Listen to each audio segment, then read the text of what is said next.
I got it.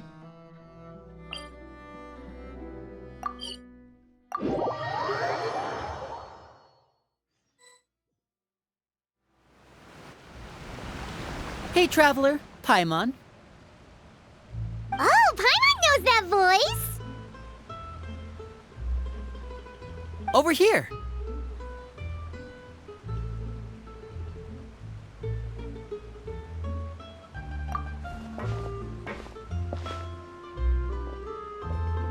To borrow one of the more popular turns of phrase at the moment, this appears to be quite the fated reunion. Running into you two out of the blue like this has really made my day. I certainly wasn't expecting it. You can say that again. What brings you to Poisson? Wait, Paimon's got it! You must be here for one of your magic shows, right? Actually, we've run into a bit of trouble on the home front, so Father arranged for us to stay in Poisson for the time being. Oh, are Lynette and Fremine here too? Yep, along with most of the other members of the House of the Hearth. You may have noticed Poisson seems a bit more crowded than usual. So you're saying nearly the entire organization has moved to Poisson? Sounds like you've run into way more than just a bit of trouble. What's really going on? Well... Since the two of you are so curious, perhaps I can fill in the gaps. You scared Paimon half to death! Father, you're here. You know...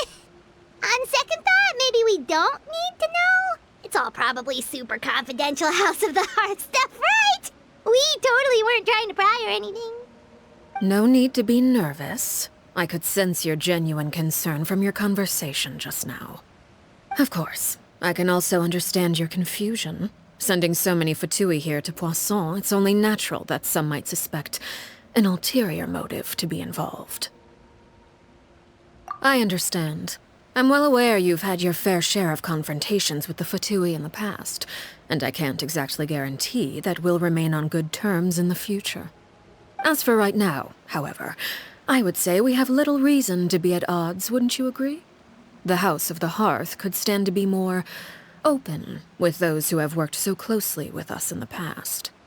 As for the issue at hand, well, it hardly relates to any ulterior motive. To be frank, it all stems from a certain rumor circulating around the House of the Hearth. It's an internal matter. What sort of rumor?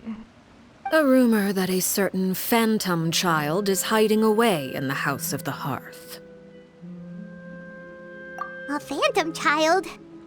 Ooh, just hearing the name is giving Paimon the creeps. A spirit that should have long ceased to exist is lurking in the shadows of the House of the Hearth. So I decided to bring the children to Poisson before continuing to investigate the situation. I expect I should be able to track down the spirit fairly quickly. After that, it's just a matter of resolving the situation, if you will. It shouldn't be much trouble at all. If you're curious, or if you still have some concerns, it might be advisable to stick around for a few days. I'm sure the children would be exceedingly pleased to welcome some visitors. Lenny, I'll leave you to entertain our guests. I have some matters to attend to. Of course, Father.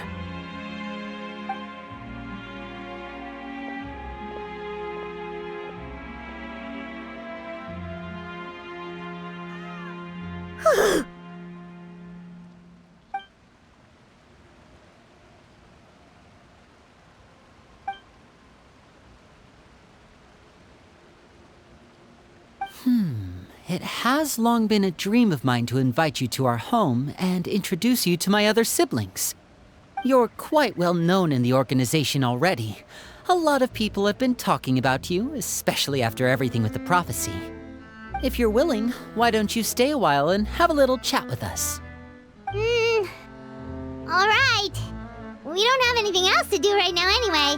But let's be clear, we're just gonna be there as guests, okay? Don't get any funny... Oh, wait a second. For your guests, that probably means we'll be treated to lots of yummy food, right? Of course. During our stay in Poisson, we've been helping out the locals with some fishing. We bring in quite the bounty every day. In fact, today is the perfect chance for me to show you what I can do in the kitchen. Let's go. I'll take you to where we're staying.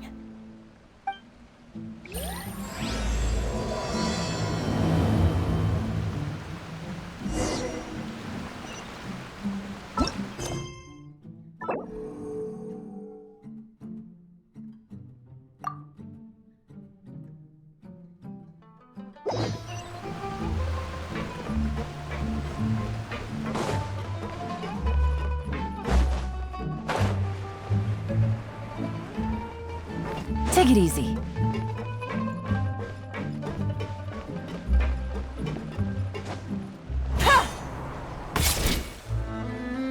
We rented this house from one of the locals to use as a temporary base. I'll come back later and tidy up a bit. After that, it should be all ready for you to stay in tonight. Awesome, thanks! So, where are we off to now? Well, when I happened to run into you two earlier, I was actually in the middle of distributing some supplies. With this many people staying in Poisson, we have to bring in outside supplies every now and then. I should probably make sure the rest of these provisions get delivered, otherwise people might start to get antsy. Okay, we'll come with! There are all sorts of rumors about your organization floating around out there. Paimon's not sure if she could even take a wild guess as to what's true and what's not. But now that we finally have the chance to see a day in the life of the house, we can take a good look at how you operate! Well, you're more than welcome to come along. Just follow me.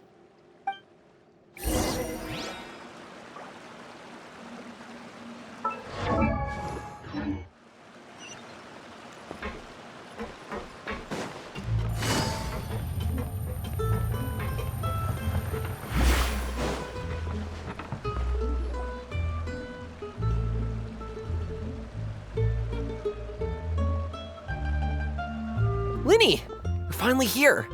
The supplies. I'm assuming you've... Brought them with me? Yep, here you go. Hello? Something caught your eye? It's the Traveler and Paimon! No way! Come here, everyone! Hurry! The Traveler and Paimon are here!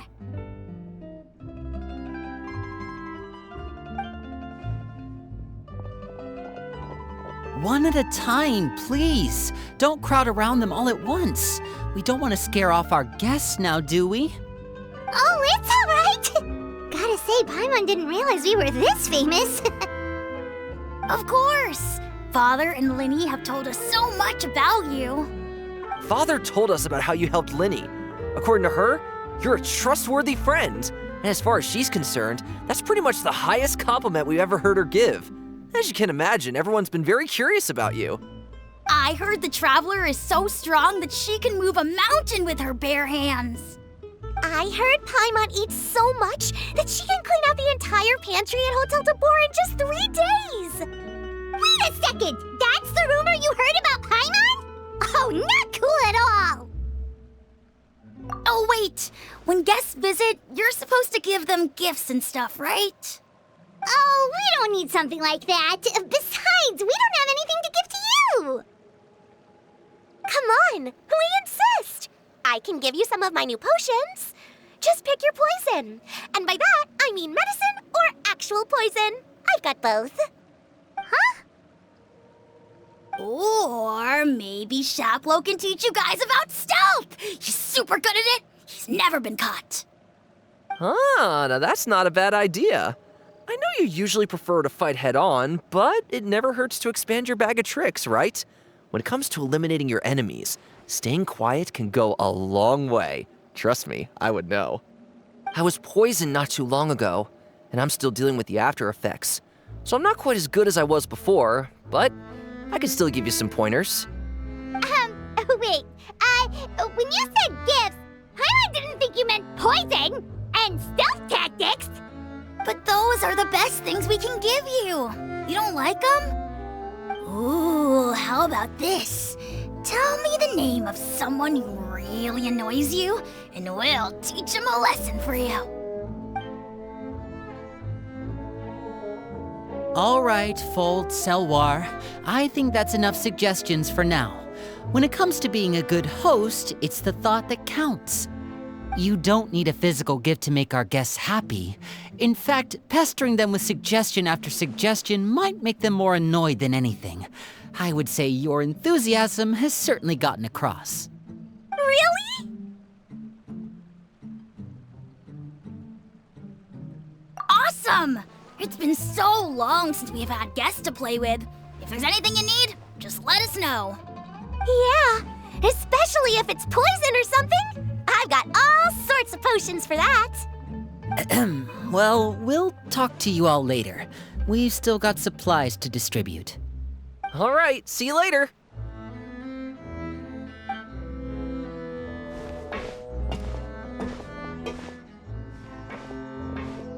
Bye!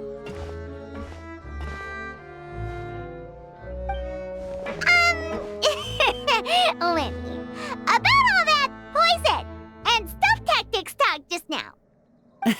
Scared you, did it? That kind of talk comes with being part of the House of the Hearth. When Foltz was really young, he strangled all of his family pets, just out of curiosity. He was labeled a dangerous problem child and was abandoned by his family. Elwar has an unnatural obsession with potions. Father has forbidden her from trying all the different concoctions she comes up with, but she still tries to test them in secret. You really have to keep an eye on that one. Chaplot is around my age. While I'm mainly responsible for collecting intelligence, he handles surveillance. He's very passionate about his work and has no reservations about taking on some very difficult missions. I know you two probably aren't used to that kind of talk, but I can promise you they only had the best of intentions. Things like stealth tactics and developing different poisons, they really mean a lot to them. They were just trying to share the best of what they could offer, that's all.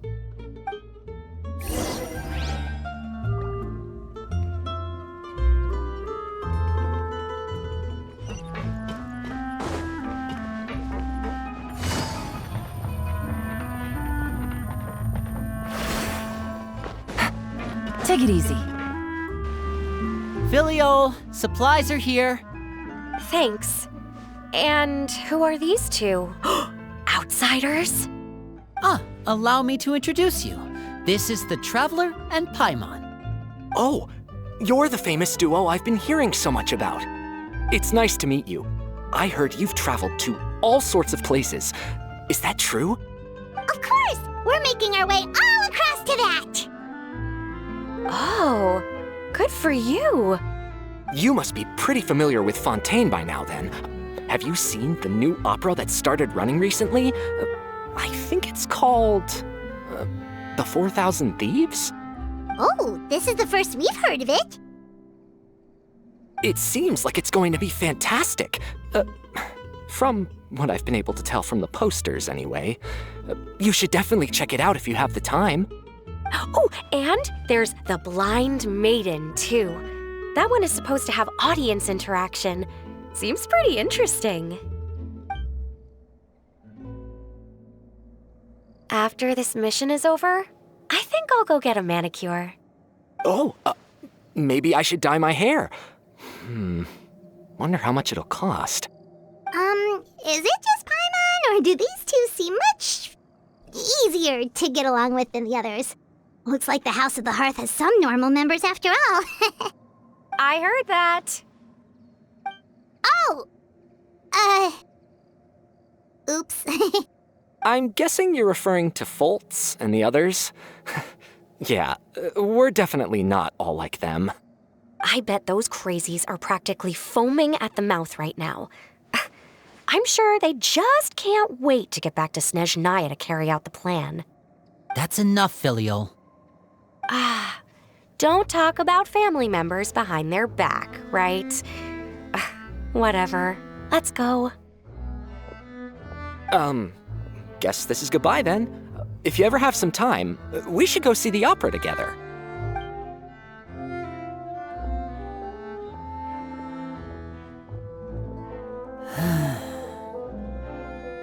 Well, that's it for the supplies. We should probably head back as well.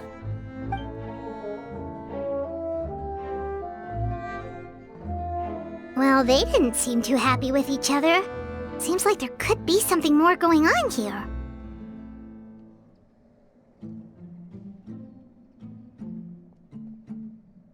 You're right. We're only here as guests after all. Oh, Linny's getting super far ahead. Come on, let's catch up.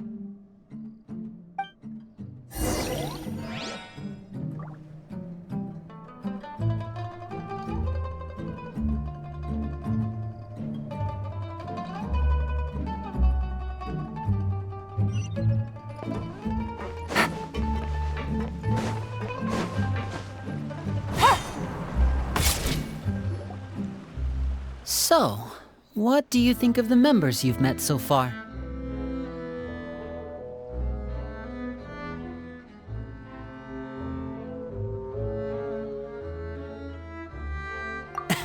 Well, Father is always encouraging us to be strong-willed and independent.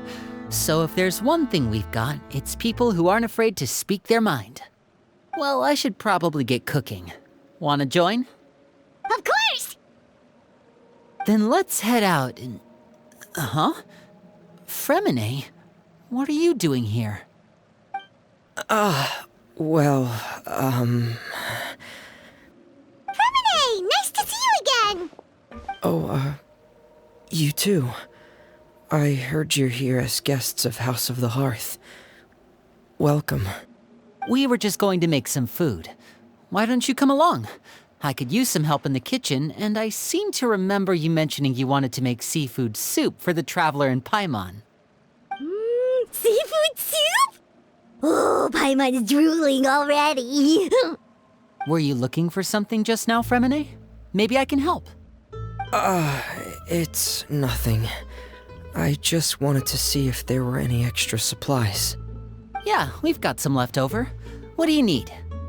Some food and water, and some clean cloth, if possible. No problem. Give me a second here. Food, water... Wait a minute. What do you need all of those for? You're not on any missions as far as I'm aware, and you were just going to come eat with us. So what's this all about? I thought I'd grab an extra portion because I get hungry at night. Could be because I'm growing, you know, and... Fremine, you remember what I told you? You're not like me. Your lying skills still need some work. Tell me what's going on. Is it really bad enough that you have to keep it from your own brother? Maybe it'll be better if we gave them some space.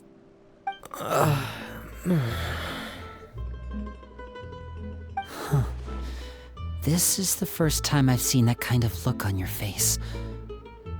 Whatever happened, does it have something to do with Father? Yes. Just follow me.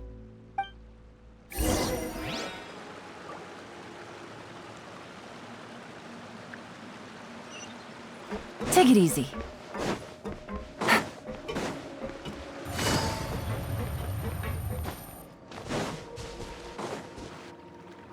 You're back! Oh, and you've brought some friends with you this time! Hello, my name's Linny. I grew up in the House of the Hearth. And you are? Hi, Linny. I'm also a child of the House of the Hearth, just like you. You can call me Clairvy. Clairvy? It's nice to meet you. Does that name ring any bells, Linny? No, not at all. That's not a name we have on our roster, I'm sure of it. What I'm not sure of, though, is how she managed to sneak in. She must be the phantom child Father's been searching for. From the looks of it, I'm guessing you were the one that found her, Fremine. You, haven't told Father, have you? No, I haven't told anyone. I've just been keeping her hidden. For how long? About half a month now. So ever since we got to Poisson, then? Do you have any idea what you're doing? I know what I'm doing. Really? 'Cause from where I'm standing, it looks like you're hiding the very person Father has been trying to find. If Father finds out about this, everyone involved is going to be punished. You know the rules of the house, Fremine. I know you do. Father doesn't tolerate any form of betrayal. So why are you doing this? I've thought it through. And I just can't hand her over like that. Linny, don't you remember last year? Sheplo nearly died after getting poisoned during that one mission. He wasn't able to get back before the poison started taking effect, and not a single person was there to help him. That night, while I was sleeping, I heard a voice telling me to go save him. I opened my eyes, but I couldn't find the source of the voice. I thought maybe I was just hearing things, but I went to look for him anyway. Luckily, I got there with enough time to save his life. That feeling of being haunted, of hearing voices, it's happened many times in the House of the Hearth. I'm sure you've noticed. So what you're saying is, that was her? She was the one who spoke to you that night? Unless there are other spirits roaming around the House of the Hearth, I don't think there's any other possibility. If Clairvy were our enemy, it wouldn't matter whether she was a spirit or an actual child. I would have acted without a second thought, because that's what Father ordered us to do. But she's been living with us, helping us from the shadows all this time. I think that makes her family. I couldn't just hand her over to be dealt with. Not when there's so much we still don't know. So what's your plan then? You can't keep her here forever. Someone is bound to find out eventually. I haven't thought that far yet. I don't want to disobey an order from Father, but I also don't want to put Clairvy in danger. Come with me. There are a couple things I'd like to say to you in private.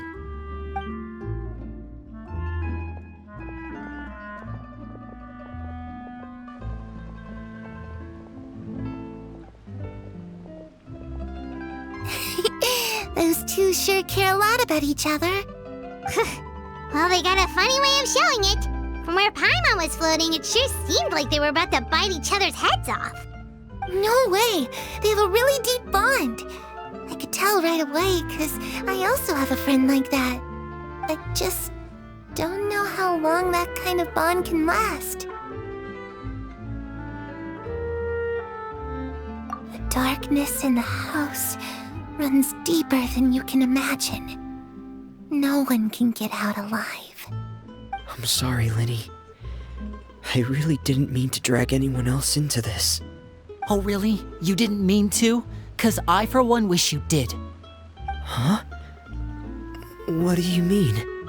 You know, when we were younger, you didn't call me Linny. You called me brother, just like Lynette. We grew up together, the three of us. We were all orphans, all rescued by Father. Of all the siblings in the House of the Hearth, I think our bond was the closest. Later on, when you started calling me Linny, I wasn't actually surprised. After all, Lynette and I are related by blood. We've had to depend on each other to survive long before we joined the house. Linny,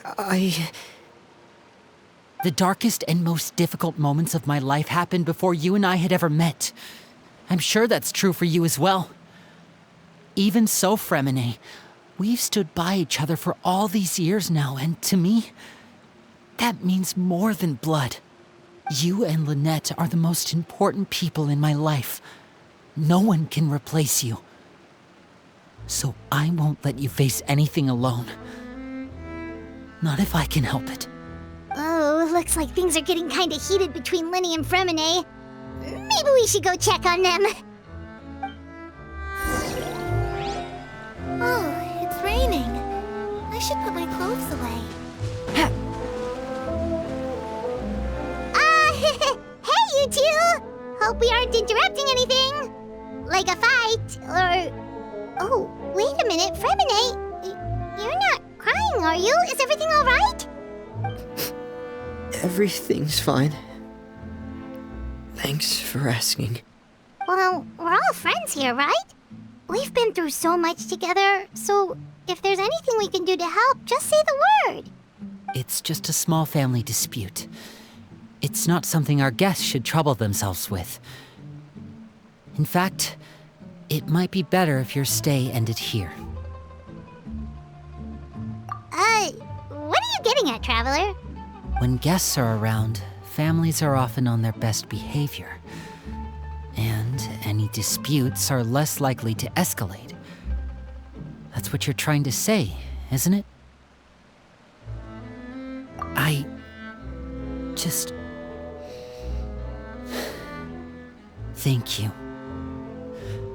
I was really hoping to keep you out of it. But even if I could think of some other reason to turn you away, I'm not sure I could convince you. I know things could turn dangerous, so I promise you this.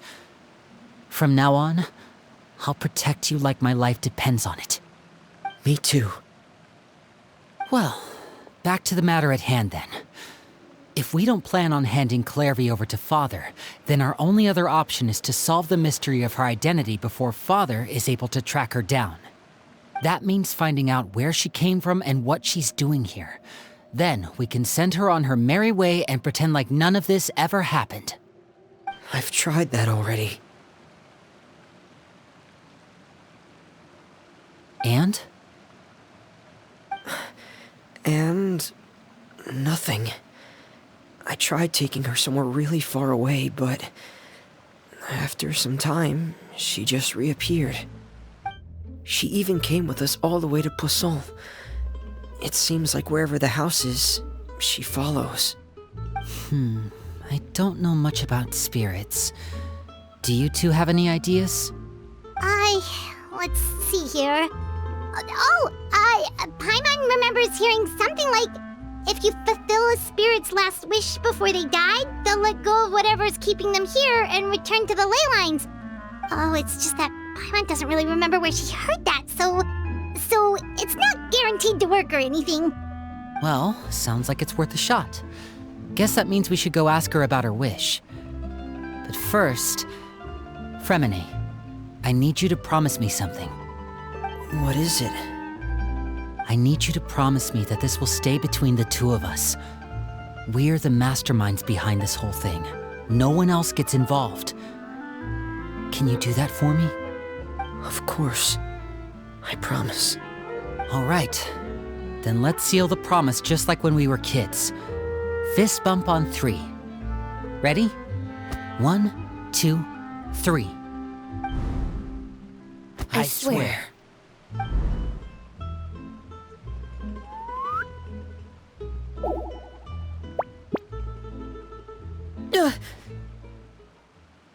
Whoa!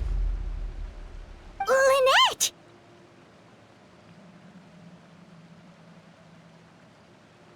But what a surprise! What brings you here, dear sister? And, when exactly did you get here?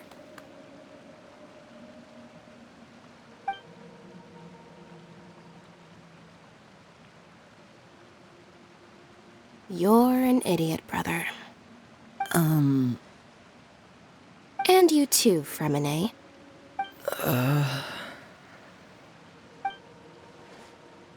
You 3, Traveler, and you 4, Paimon. Wait, what did we do? I've seen Clairvy around the House of the Hearth before. I hadn't seen her in Poisson, so I figured she must not have come with us. But it turns out you were just hiding her. I heard you talking about your plan. Rather than steering clear of the situation, I'd rather fully join in.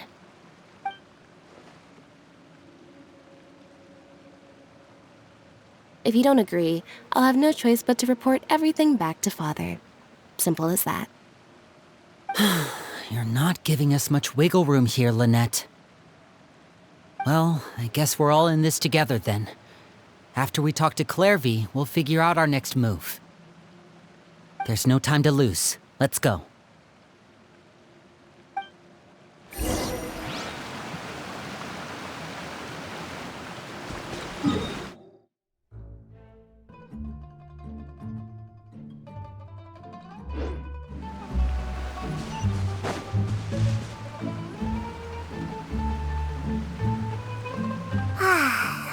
full.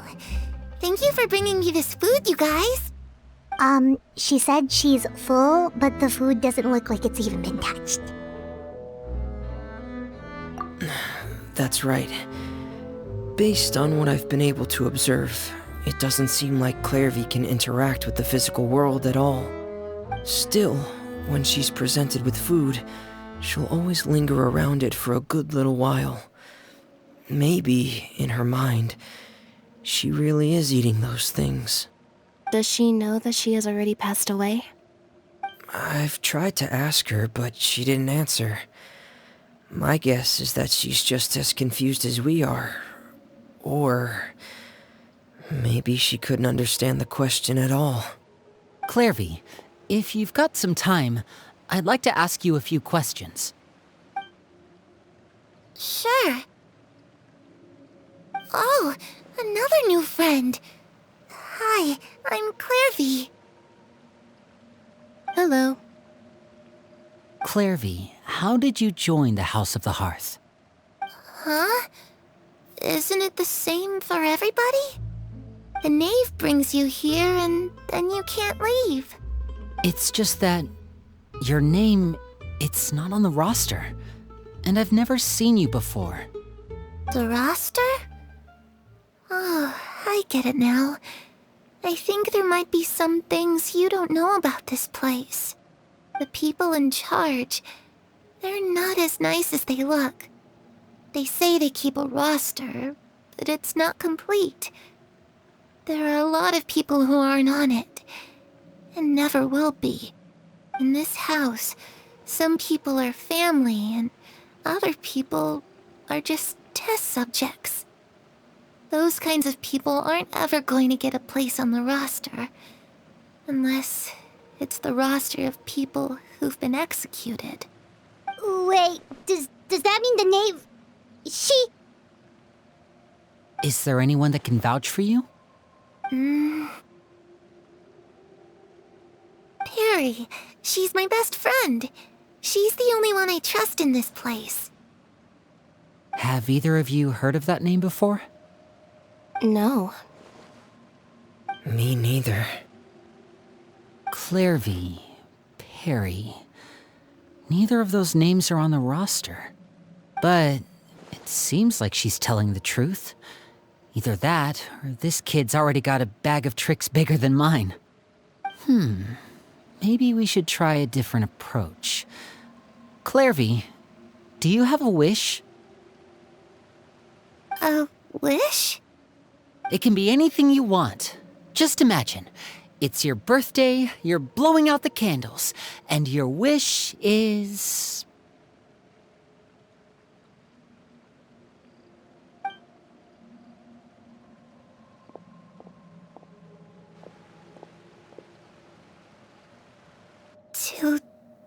To go outside, where the sun can find me. That's... it? Well, that sounds easy enough. The darkness in the house runs deeper than you can imagine. No one can get out alive.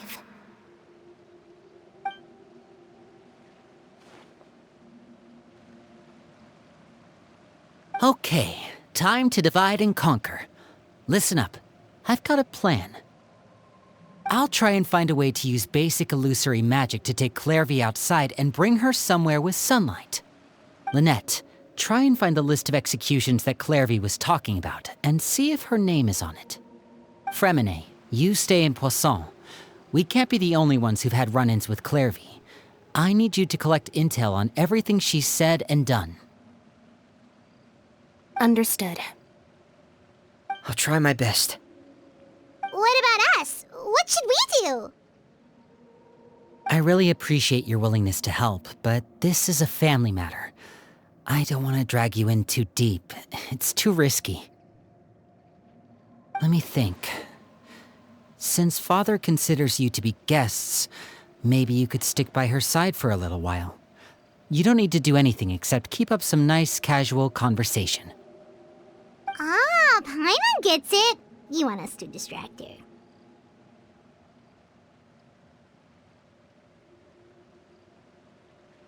I'll give you a magic bird. If Father suspects something, all you need to do is release it when she's not looking, and it'll alert me that something's wrong. Of course, that's only as a last resort. If Father doesn't seem to notice us, there's no need to make contact. We'll reconvene here tonight after all's said and done. If the worst case scenario happens and we're discovered, just tell Father everything. We're not going to let our guests get punished for our own actions. That's where we draw the line.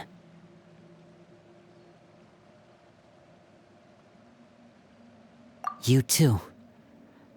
Okay, this is where we part. Father should be at the beach nearby.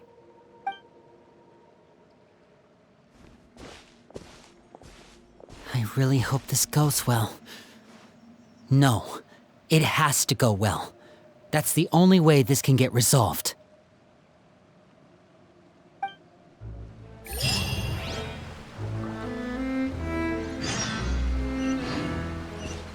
Clairvy, I'd like to take you somewhere. Is that okay with you? Sure. Where are we going?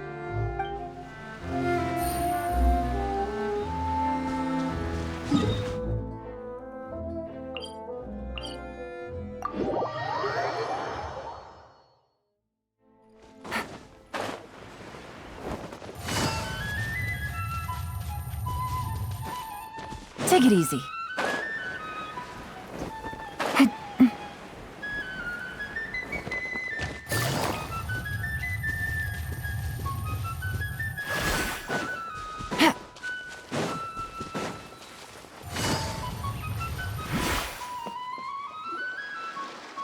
It's the knave! And... child! Hey, aren't you supposed to be in Snezhnaya recuperating? What are you still doing in Fontaine? Oh, it's you two. I didn't expect to run into you here. I was unconscious for quite a while after the fight in the Primordial Sea.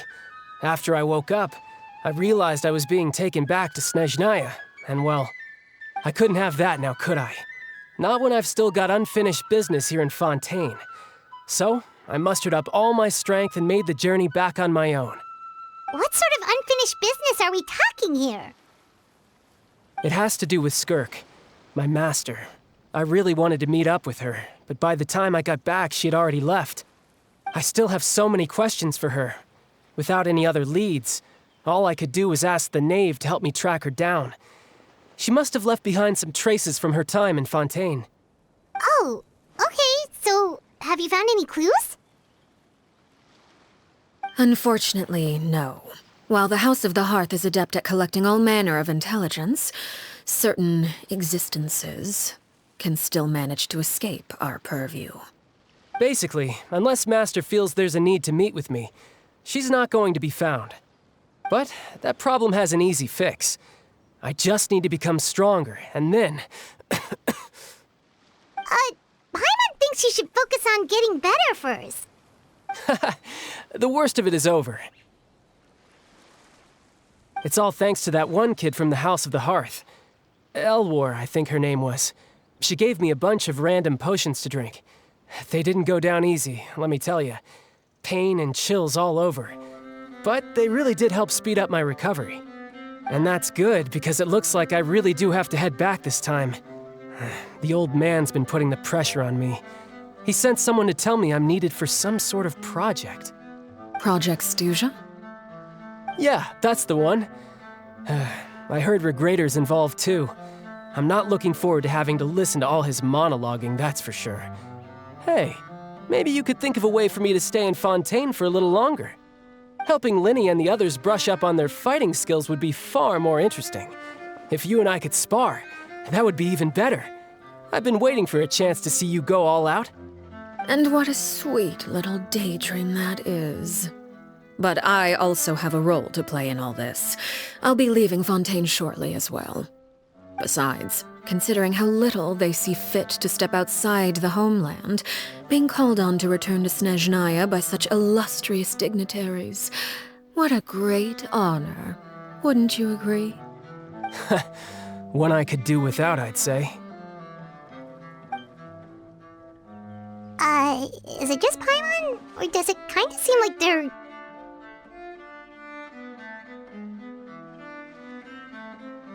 So, dear guests of the House of the Hearth, to what do I owe the visit? Well, we just,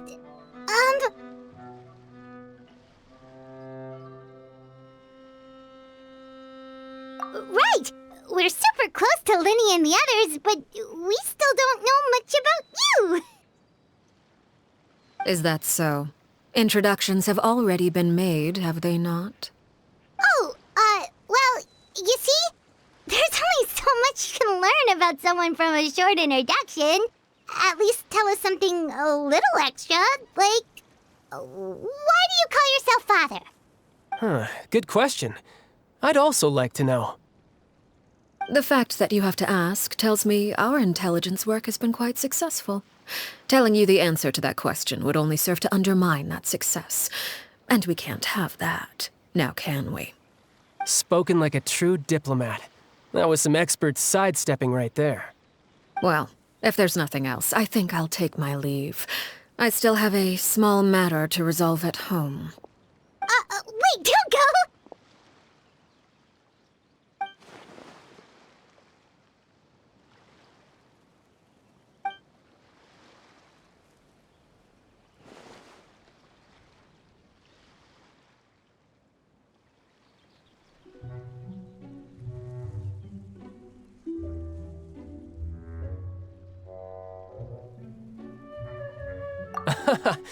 I'd also like to hear the answer to this. I've met some of the members of your organization, and they all seemed like really good kids. They actually reminded me of Tonya and Tusser. Which, by the way, if you ever betray them, I'm just letting you know, I won't let you off easy. And why would I betray them? Well, you've already betrayed the House of the Hearth once, haven't you? At least, that's what I heard.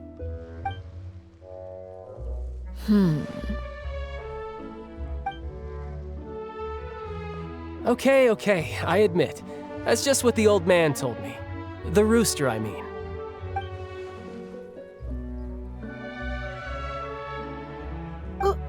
Wait, did you really do something bad to those kids? Never mind what I've done. I'm more curious as to what the mighty rooster had to say. Care to enlighten me? Well, nothing much. Just some stuff about you taking out many other members of the House of the Hearth, and even going so far to attack your own family. I see. Huh. Based on your reaction, I'm guessing it's all a bunch of lies. Hardly. I don't appreciate his particular turns of phrase, but I suppose he didn't say anything untrue. Although, it would be more accurate to say that there is a certain level of prejudice involved, but I don't intend to clear that up just yet. Prejudice has a funny way of concealing the real truth behind certain things, an attribute that I find to be quite advantageous. Call yourself a Fontanian, for example, and people will assume all sorts of things, when the real truth is that this is simply the land where I was raised. Huh? You're not actually from Fontaine? But then why did you try to help out with the prophecy and everything? I was trying to protect the children born in Fontaine. Claiming that I myself was a Fontanian simply made it easier to operate. People would hardly suspect a fellow Fontanian of having any ulterior motives. Who wouldn't want to save their homeland after all? The primordial sea wouldn't have any effect on me, but it would have caused great harm to the House of the Hearth. Well, you wanted extra information, didn't you? There you go. I hope that satisfied your curiosity.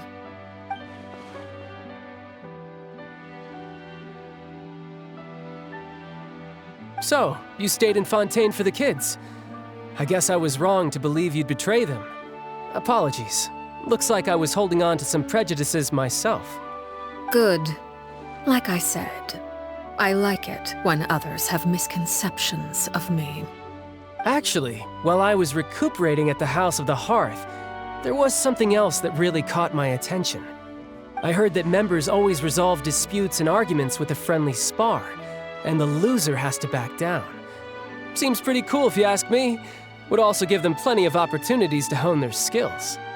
Well, that's only a recent development. In the past, such spars weren't nearly so friendly. The losing party would lose everything, including their life. They were that high stakes? Whew, at least that's not a thing anymore. Well, the current atmosphere's not half bad. I'm a bit jealous, actually. You've got so many family members around you, and you even get to live with them. Having a lot of family around means dealing with a considerable amount of bickering and scheming. Once Tonya and Tusser enter their rebellious phase, I'm sure you'll understand. Just imagine. Tusser becomes obsessed with plucking out strands from the rooster's mustache, or Tonya decides to dye her hair 42 different colors. Okay. I get the picture.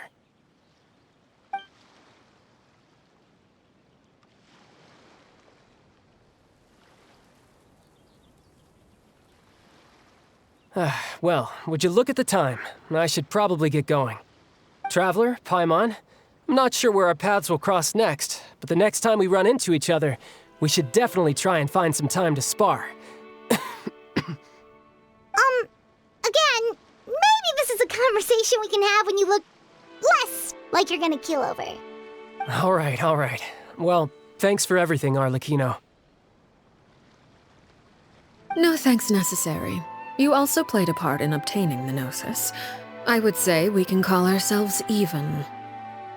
I like the sound of that. Well, I'm off.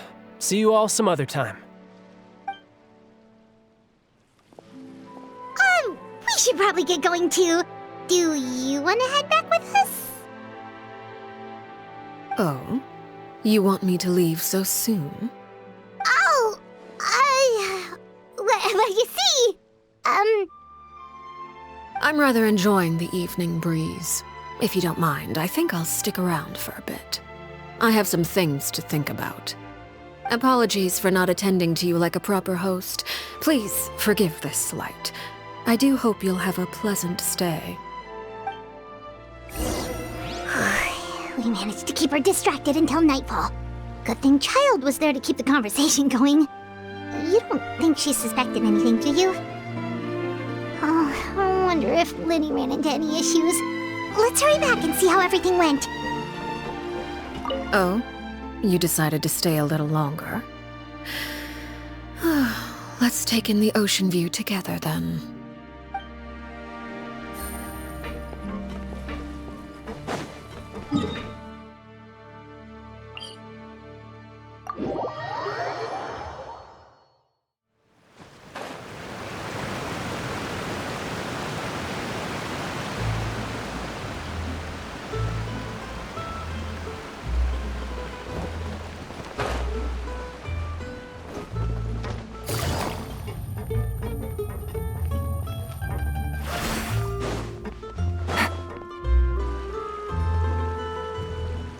How did everything go?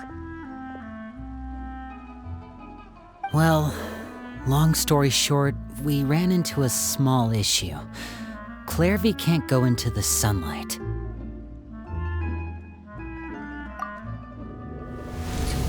Everything was fine at first. She followed me up to the surface just like I told her.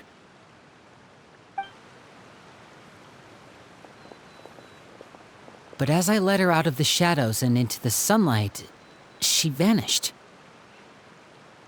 I turned around and there she was, standing at the edge of the shadows, silently watching me. Huh. Maybe she's afraid of sunlight, or... No, it wouldn't be her wish if that were the case. Well, we could always try pushing her into it.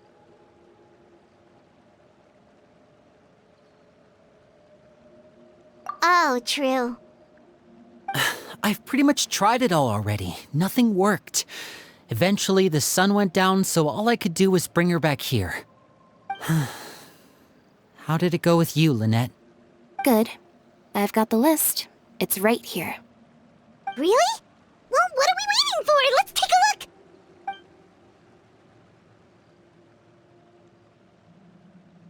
Oh, that's a lot of pages. Oh, it's gonna take forever to get through it all. We can each take a section. Here. La Pouillade, L'Endroit, Chambel, Horaire.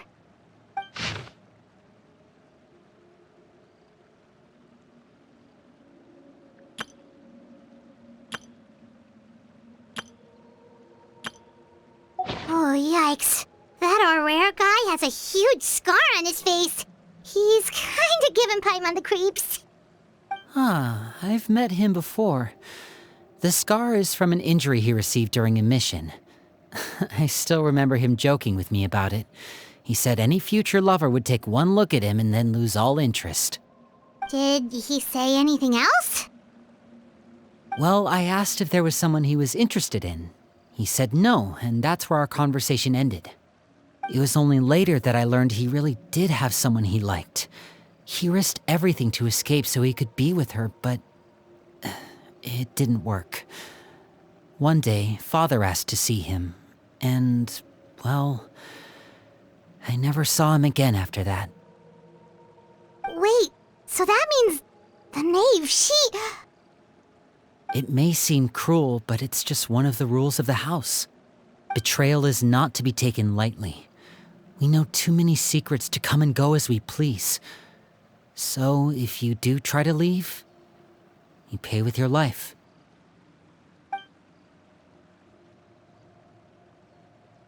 Her name's not here, huh?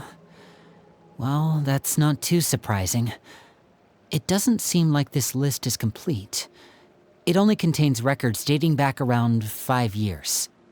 Let's shift our attention then. Fremine, were you able to find anything out? Fremine.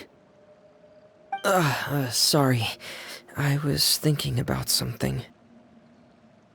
I managed to talk to quite a few people, but I couldn't help but notice that the atmosphere in the house was a little strange.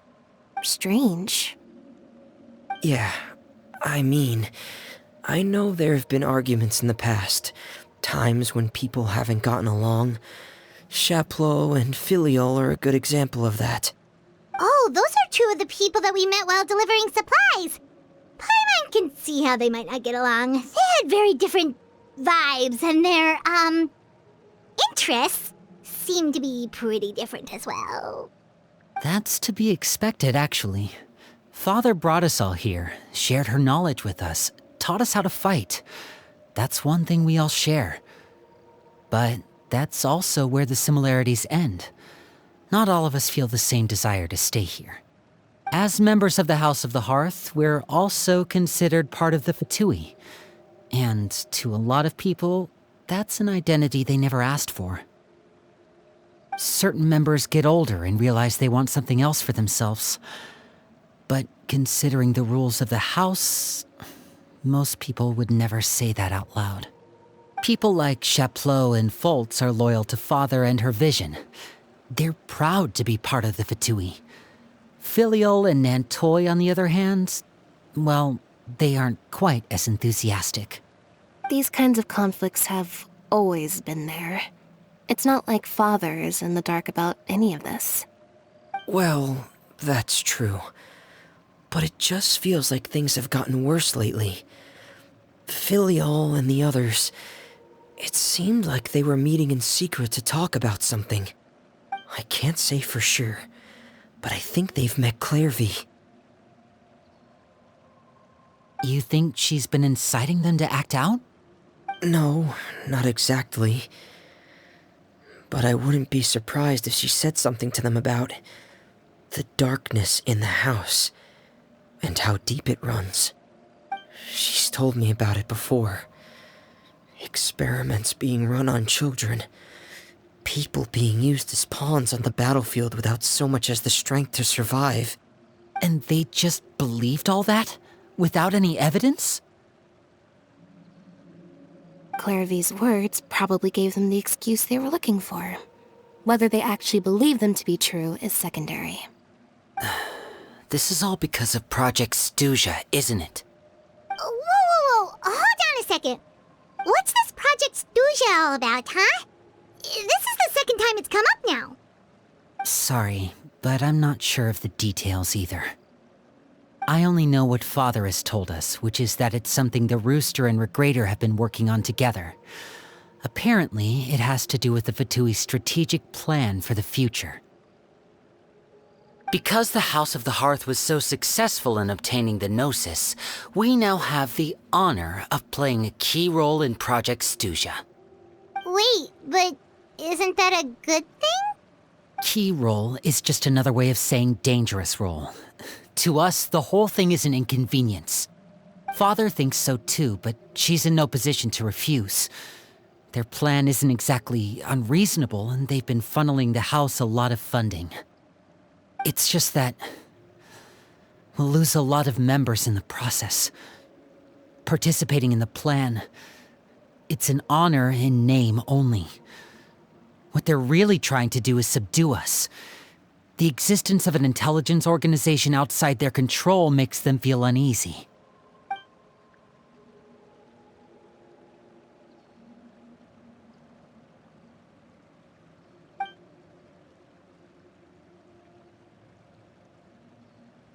Super complicated top secret Fatui business aside, what does all of this have to do with the conflicts you were talking about earlier? Paimon doesn't get the connection.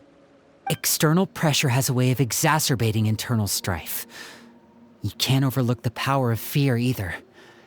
People are afraid of dying, and that fear is often the impetus for a lot of stupid decisions. I thought resolving the Clairvy situation would make everything go back to normal. But it looks like things are more complicated than I thought.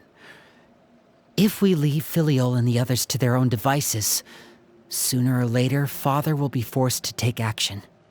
We can only focus on one situation at a time, brother. You're right. Even if we confront Filiol and the others, it won't do any good. It might even make matters worse. We should focus on Clairvy for now. Well, it's getting late. We should head back and get some rest. We'll try again first thing tomorrow. Lynette, you stick with me this time. Fremine, keep a close eye on Filiol and the others.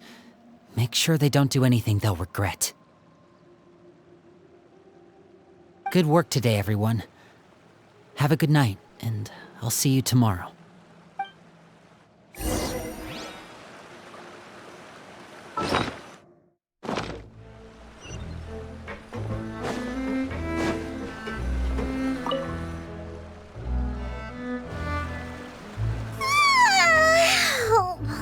Looking forward to an early night, but she can't sleep at all. Hey, you don't think the knave will be too angry with Linny and everyone if she finds out about all this, do you? She's even scary when she smiles. If she were to actually get angry... Ooh, you have to protect Paimon if that happens, okay, Traveler?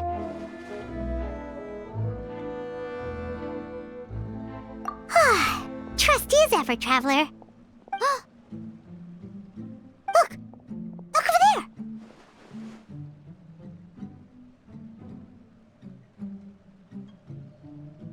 Quick! Let's catch up with her before anyone sees!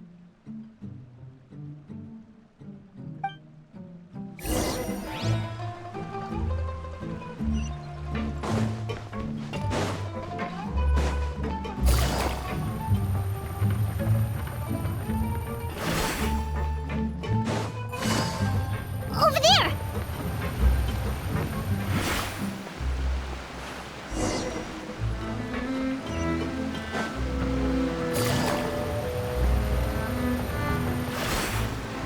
Oh, where is she going? Oh, if someone sees her, we're toast!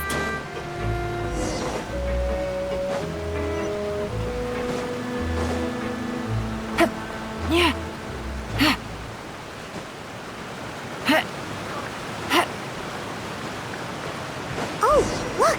She stopped!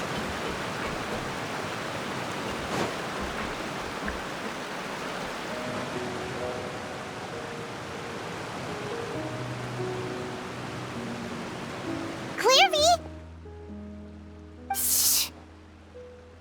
I opened the window while no one was looking. Look how pretty the outside is.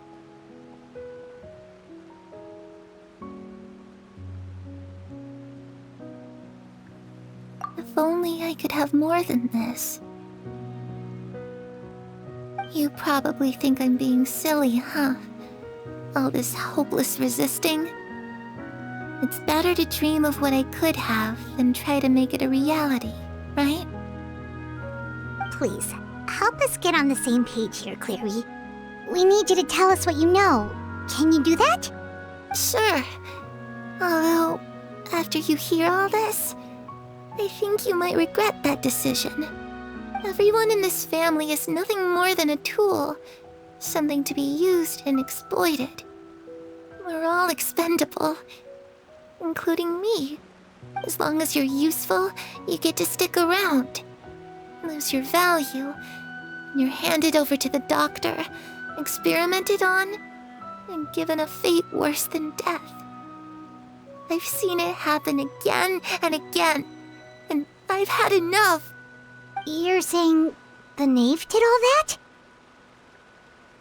It's just, that doesn't seem like something she would do. She's scary and all, but it seems like even she has lines she wouldn't cross. I knew you wouldn't believe me. Everyone thinks she's a good person. They all think of her like a real mother. Mother? But she doesn't deserve that title. She's disgraced it and tarnished it. And if I had things my way, I'd never see her again. If only Perry were here, she'd understand. Perry. There's that name again. Also, Paimon's getting a strange feeling. It almost feels like she's not really here with us. Paimon can't tell if she's actually talking to us or if she's mistaken us for someone else.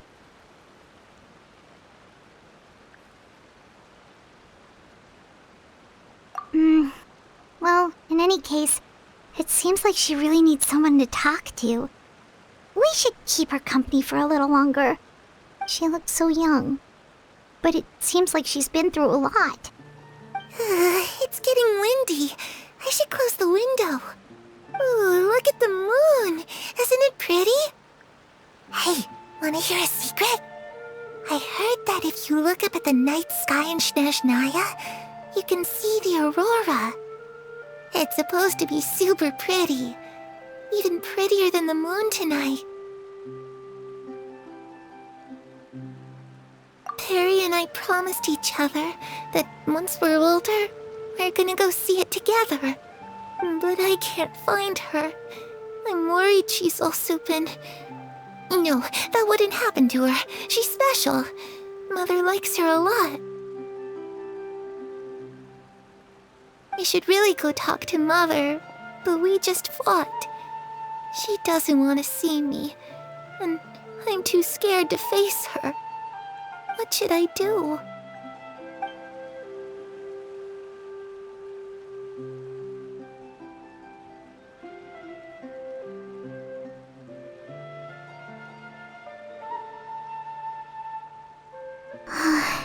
Paimon really doesn't understand what's going on with her.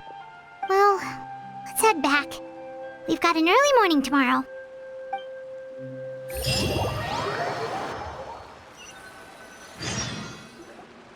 All right, looks like we're all here. Let's go ahead with the plan. Oh? What is it? What makes you ask that? Well, we kinda ran into Clairview last night, and that's what she told us. We met the doctor back in Sumeru. He's super dangerous, and he's done all sorts of bad things. It's possible that Father and the Doctor have had certain dealings, but I don't think Father would work with him. We're not really on the same side, so there's not a lot of trust between them. That doesn't exactly set the stage for a successful partnership. I did hear, though, that when Father first became a Harbinger, the Doctor offered to work with the House of the Hearth. Father rejected most of his proposals, except for one. It had to do with some sort of secret experiment. Secret experiment? Could that be what Clairview was talking about? I don't think so. I don't know any details about the experiment itself, but I do know it's an entirely independent operation. The doctor only proposed a direction for the research. That was the extent of his involvement. I still don't think that counts as working together. The details of the experiment are confidential, but complete records are kept on all participants. That doesn't seem to be the case with the situation Clairvy referred to. I know you don't agree with some of the Fatui's methods, and I'm not asking you to. But I am asking you to trust us on this. The House of the Hearth has its own principles. There are certain lines we're not willing to cross. Alright, that's good to hear at least. Clairvy seems to think the knave and the doctor worked together to do something horrible. If that turned out to be true, Paimon doesn't know how he would even face you guys. It's just that it doesn't seem like Clairvy is lying either. The easiest thing to do would be just ask the knave directly, but Paimon doesn't think she'd tell us.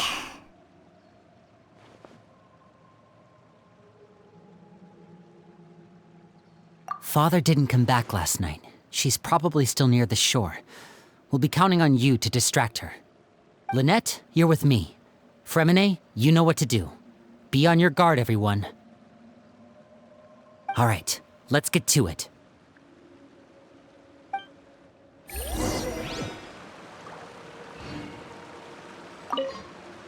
Where are we going today? Let's try somewhere further away this time.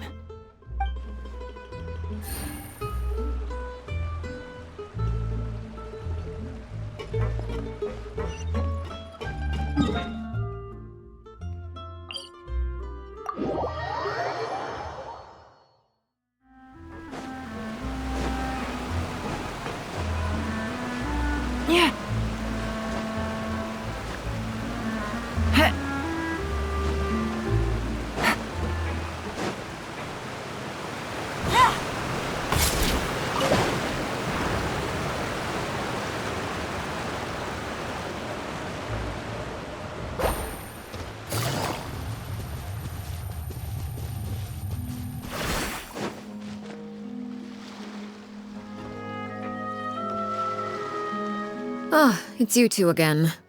I must say, you look a bit pale. Did you have trouble sleeping last night?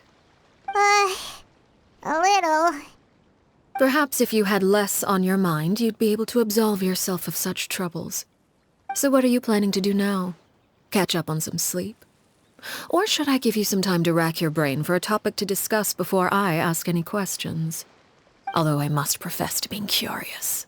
Without Child here, how do you plan on distracting me?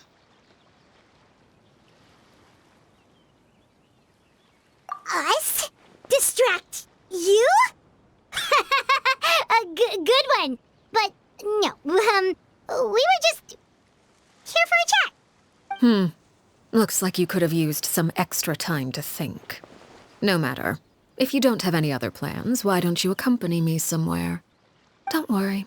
I'll be sure to steer clear of any scheming children. The ocean breeze is sure nice today.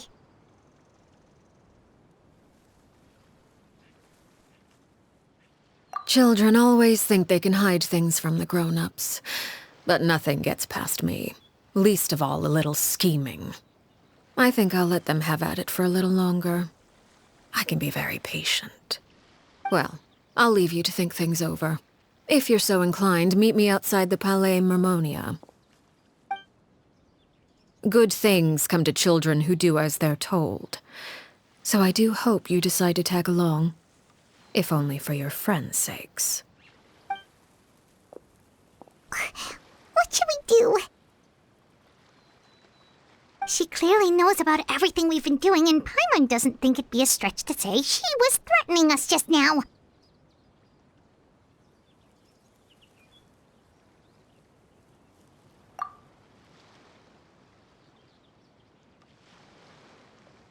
Oh, good idea. Hopefully he sees it in time. Well, we should probably head to the Palais Mermonia. Paimon doesn't want to find out what happens if we don't show up. Based on what the knave was saying just now, it sure didn't seem like it'd be anything good.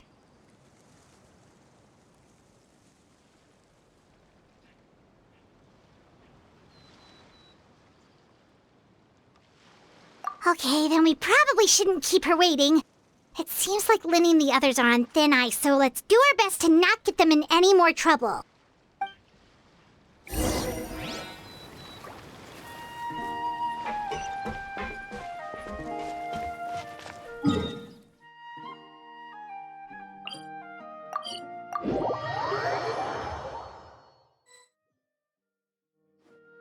Seeing as we still have some time before my meeting, we might as well enjoy some pleasant conversation while we wait. I'm glad to see you get along with my children. Being surrounded by good companions is necessary for a child's development. You're not planning on doing anything to them, are you? I assume you're referring to Linny, Lynette, and Fremine. Although, there's that situation with Filial and Nentoy as well. It appears quite a few people have been acting out lately. No matter. I'm not one to discriminate. All those who betray the house meet the same fate. There are no exceptions. Does that mean you're going to kill them? Oh, are you here to beg for their lives? I'm sorry to disappoint, but the rules of the house change for no one. In my organization, everyone is responsible for their own actions. But don't you care about them at all? They really respect you. They even call you father. You must feel something for them. Any organization in which feelings come before principles is one destined for ruin. The House of the Hearth is hardly an exception. You could say our principles are more stringent than most. Perhaps I can offer you this consolation at least. As our guests, you two will not be held accountable along with them. I would imagine Linny, Lynette, and Fremine will be able to keep their lives. As for Filial, Nentoy, and the others, I'm afraid there's little I can do. They can try to escape, but once you know our secrets, there's no getting out alive. But that's awful. You seem concerned. Out of consideration for my guests, I suppose I could turn a blind eye for a little longer. If Linny and the others manage to dispose of Clairvy in the meantime, all evidence of their wrongdoing will be lost. In that case, I could hardly punish them for something I couldn't prove. If their efforts are unsuccessful, on the other hand, all will be held accountable, and the punishment will be severe.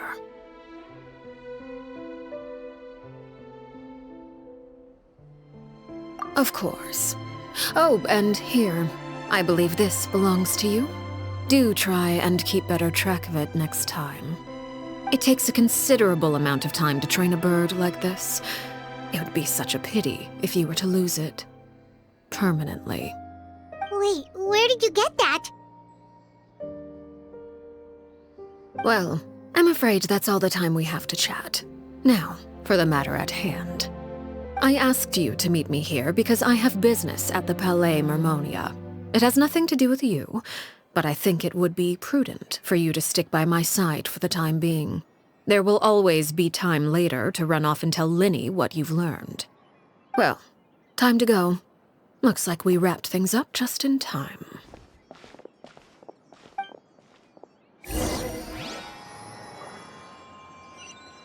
Game's up. Fun's over.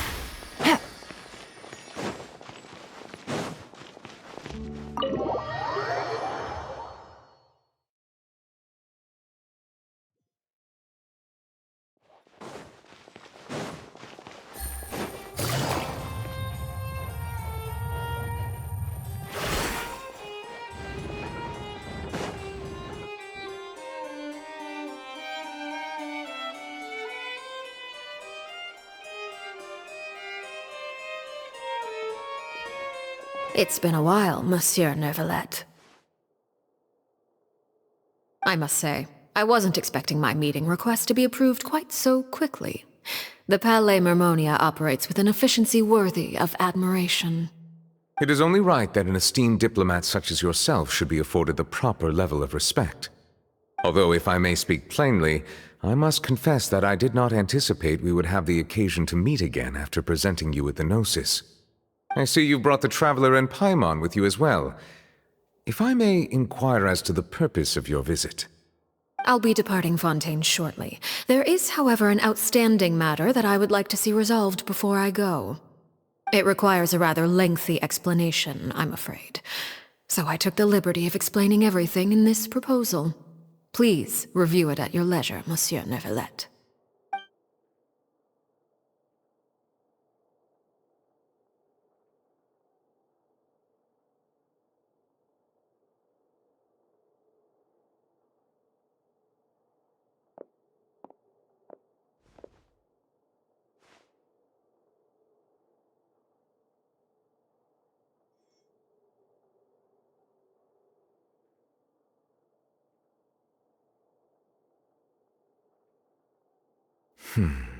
I understand your request. However, at the risk of causing offense, I must admit that I fail to see why you would wish for such a thing. I heard you have a certain fondness for water tasting, Monsieur Neuvillette, so allow me to use water as an analogy. A family is like a large body of water with countless rivers flowing in and out. As someone who watches over this system, I would hope that each river that flows from the source will eventually reach the ocean. Of course, objectively speaking, I know this is impossible. Most of the rivers will dry up along the way, disappearing into the ground and leaving nothing but a barren riverbed behind.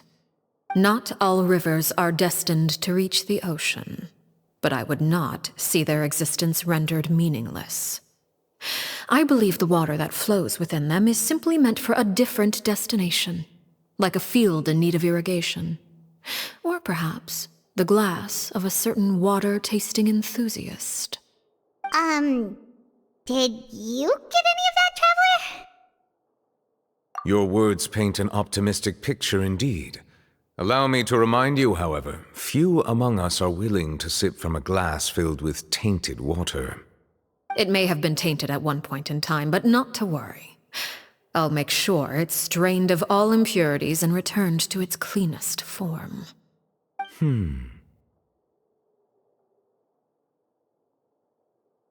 I seem to recall there being a transactional aspect to your proposal. Perhaps you could expound on that? If you accept my proposal, Monsieur Neuvillette, I will gradually withdraw my forces from Fontaine. And, unless absolutely necessary, I will no longer carry out any special missions within Fontaine. I presume I can take your words to mean that, in the future, cases similar to the Tartuffe assassination will cease to cross my desk? Tartuffe?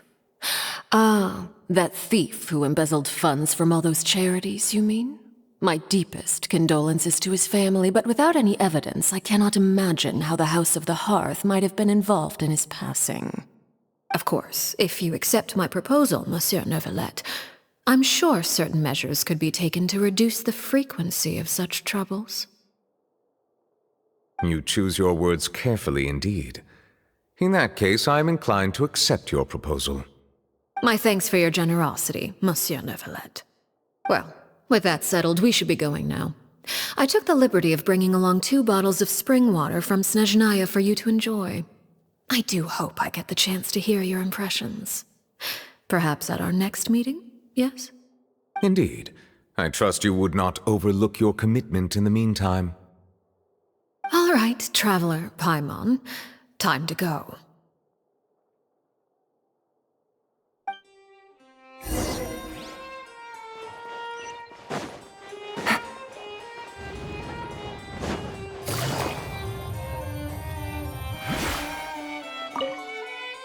I believe I've told you before that my emotions easily resonate with those of others. Yet in the few meetings I've had with that Harbinger, I haven't been able to sense any aspect of her emotional state.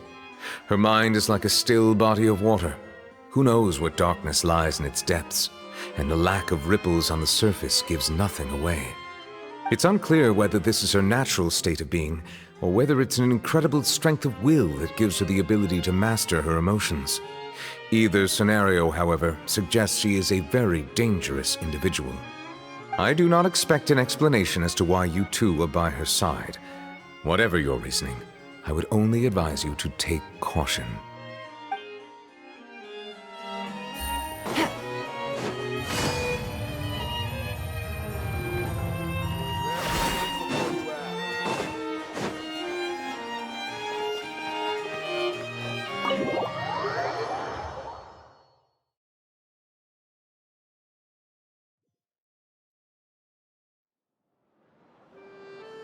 So, what exactly were you talking about back there? Paimon only heard you mention some rivers, a large body of water, and then some kind of irrigation scheme. You really want to know? I would imagine there might be more pressing concerns at the moment. Winnie, Paimon really hopes everything's going okay.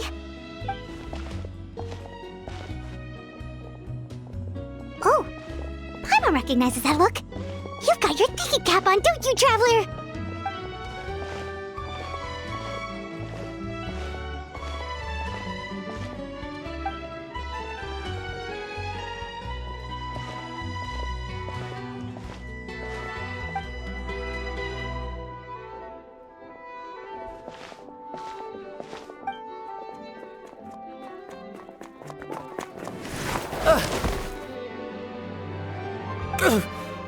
Oh, shoot. Are you alright? Oh, jeez. I'm so sorry. I was so focused on selling these papers, I wasn't looking where I was going. Well, let me make it up to you at least. Here, take this paper. On the house.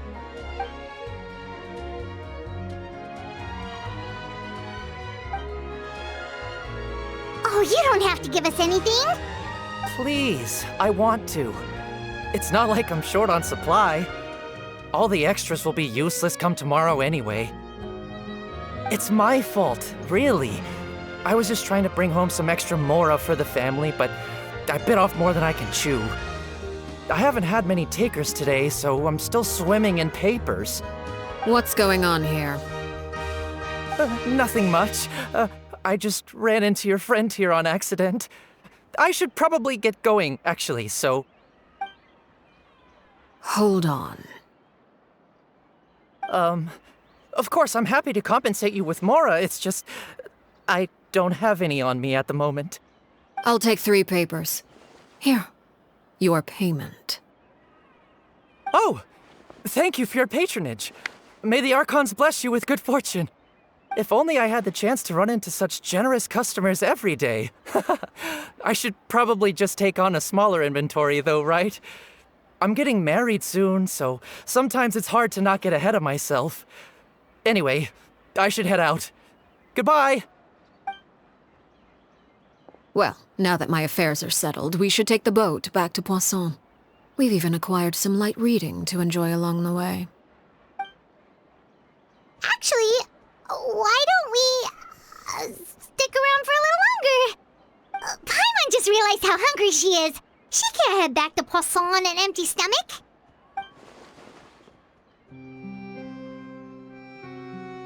It appears you two are under the impression that delaying our return will somehow alter the situation in your favor.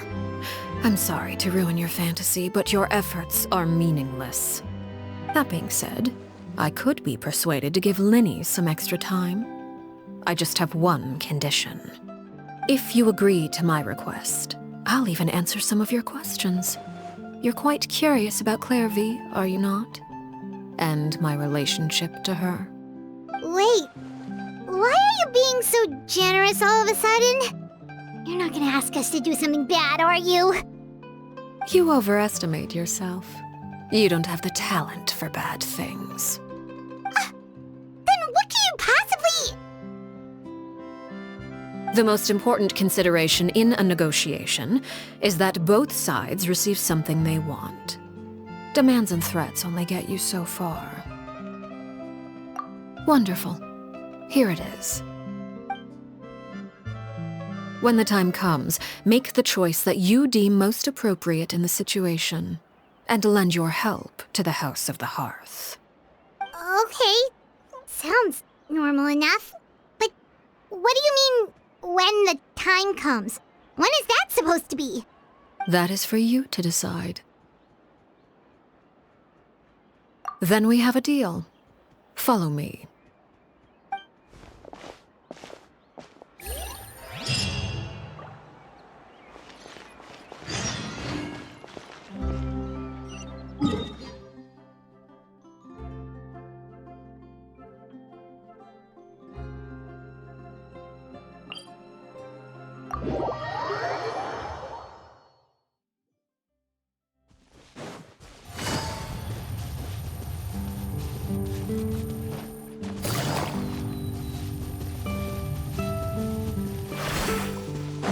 Take it easy.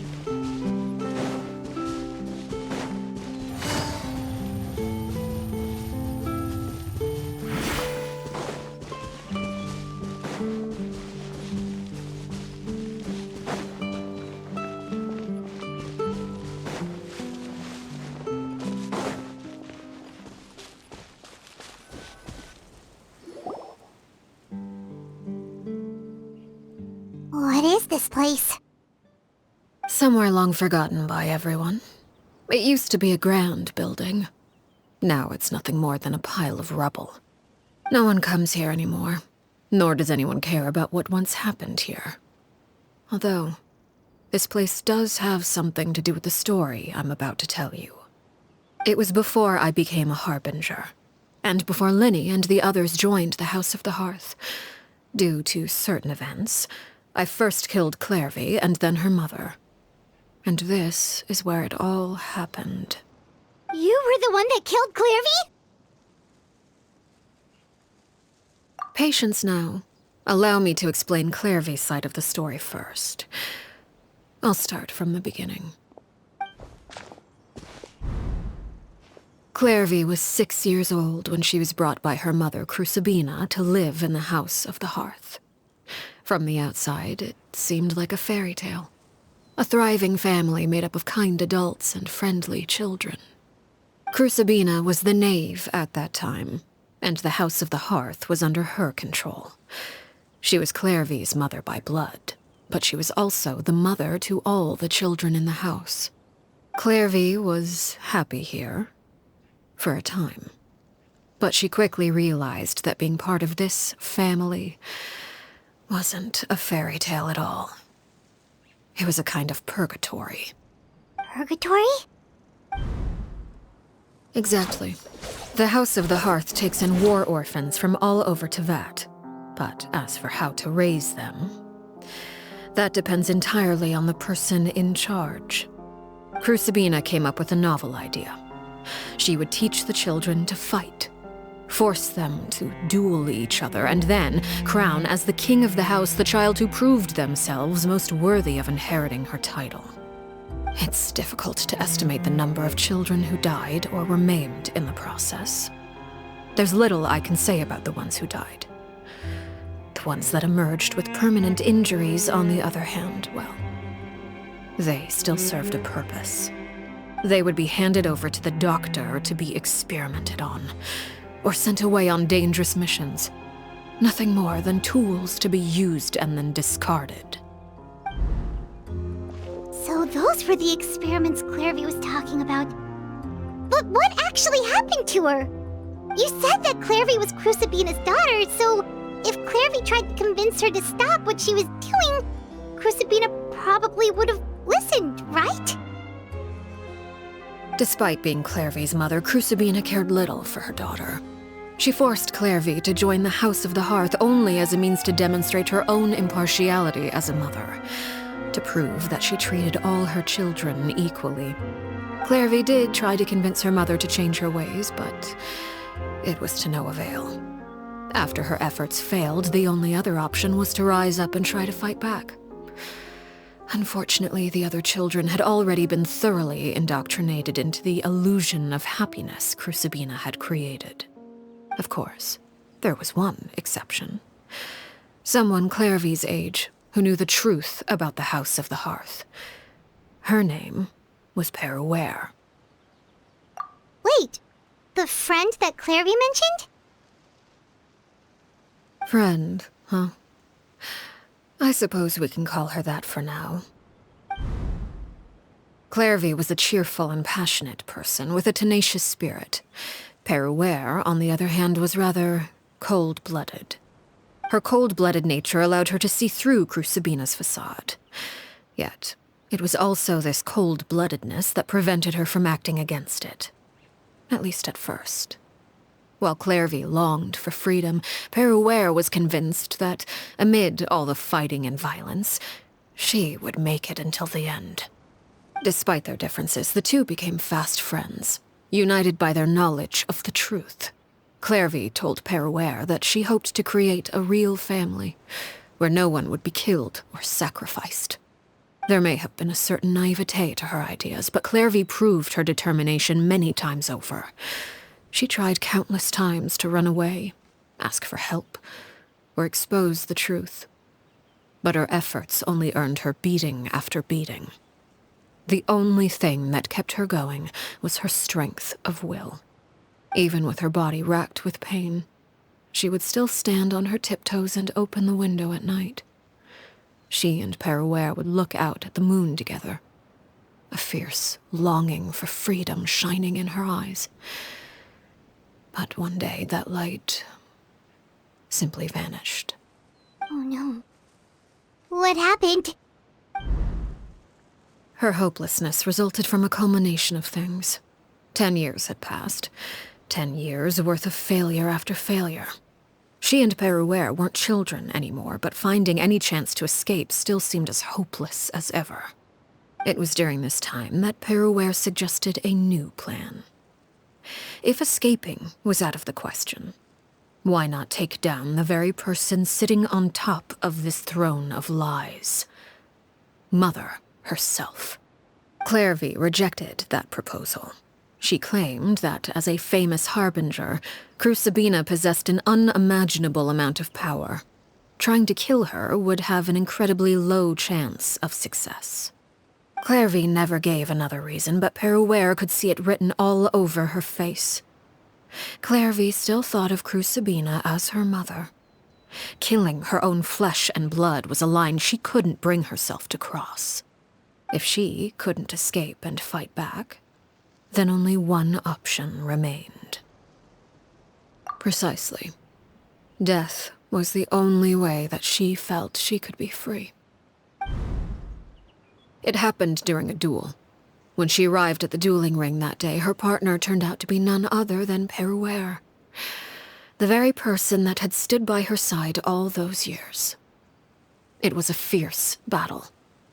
But ultimately, Clairvy decided to let Perouer end her life.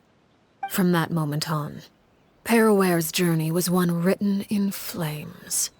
When the rain finally came and washed it all away, there she stood, the sole victor in Mother's endless game of slaughter, a trail of corpses strewn across her path to success. It was the very result she had predicted 10 years prior. Even then, she believed she would make it until the end.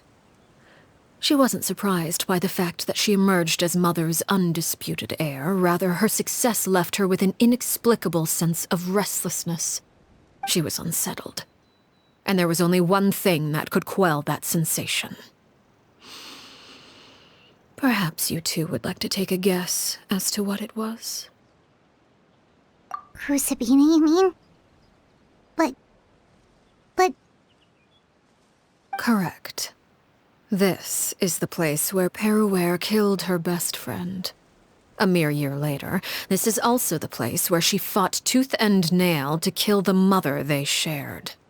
The moment she acted, any conception of what was right or wrong ceased to matter. It's one of the principles of the house.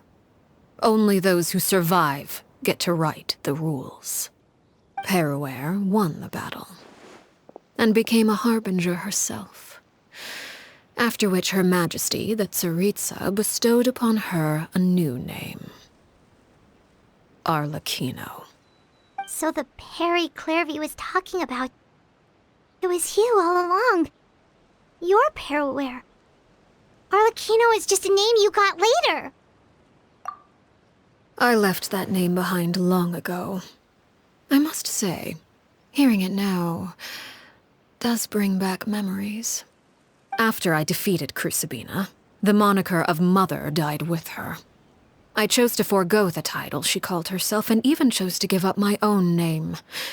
I rebuilt the House of the Hearth under a new identity. Not only as Arlecchino, but as father. And that is where the story ends.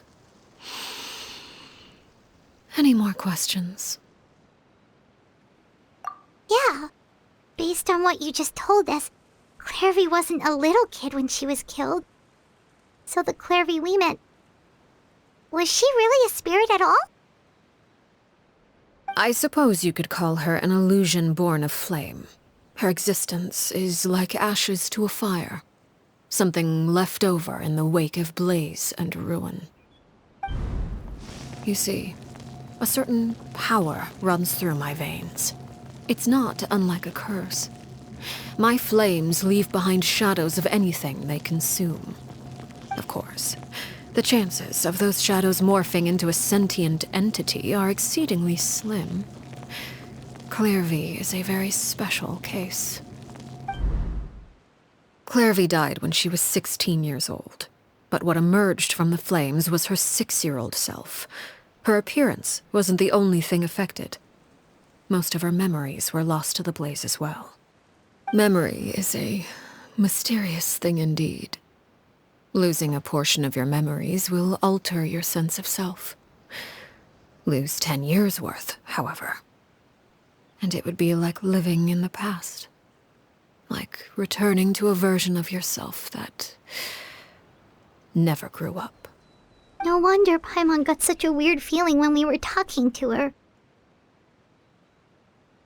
Perhaps I should put it this way. Clairvy is someone trapped in time. It may seem like she exists with us in the present, but she truly lives in the confines of her own past. So if all of that is true, then you must have known about Clairvy for a long time. Indeed. She's a rather volatile and unstable entity. Sometimes she would look after the children. She's even saved some of their lives. But other times, she would hide from me and become obsessed with revealing the truth about the house to anyone who will listen. Shadows don't have the capacity to learn or grow. Any new information they encounter is quickly forgotten over time. Your attempts to expose Clairvy to sunlight. They failed, yes. The reason is actually quite simple. In Clairvy's mind, the house is impossible to escape, and it is this very perception that traps her there. But no matter. All I have to do is kill her again, and all will be resolved. I don't anticipate so much as a single speck of ash will be left behind this time. Wait! Paimon can understand why you might want her gone, but isn't there another way? So what if she's trapped in her 6-year-old self? She's still your friend! At least talk to her first! It's too late for that. She broke the rules, and now she must be punished. That goes for Filial and Nantoy as well. She's had quite the effect on them. I hope you understand the difference between Crucibina and myself lies in our formulation of the rules, not our policy for enforcing them. Upholding the rules without question is a trait we both share, because that is how a household should be run. Is this really what you want to do? Whatever could you mean? Don't you want to say a proper goodbye at least? Whether as a killer or as a father, there are two things that must be avoided at all costs: anger and sorrow. Anger makes you impulsive. Sorrow causes you to waver. Well, it appears it's about time to proceed. Before we arrived, I told some of my well-behaved children to bring our troublemakers here by nightfall. I do believe I've kept my end of the deal. I give your friends quite a bit more time. As for what happens now, we'll just have to wait and see.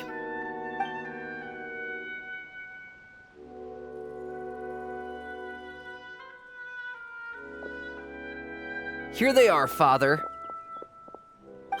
You gonna execute him?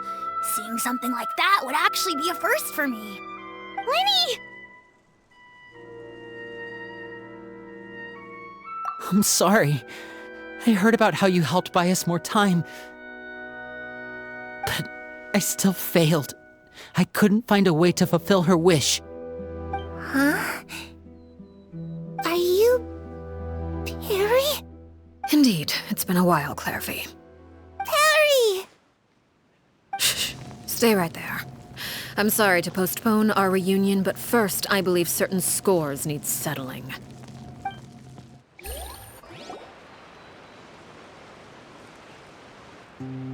Father, let me explain.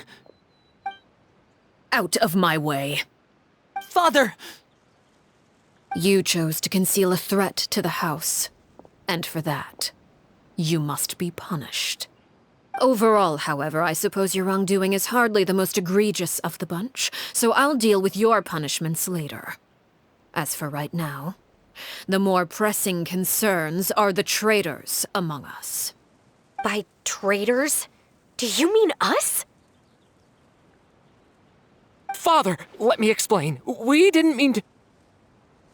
Fultz, why don't you share what you heard?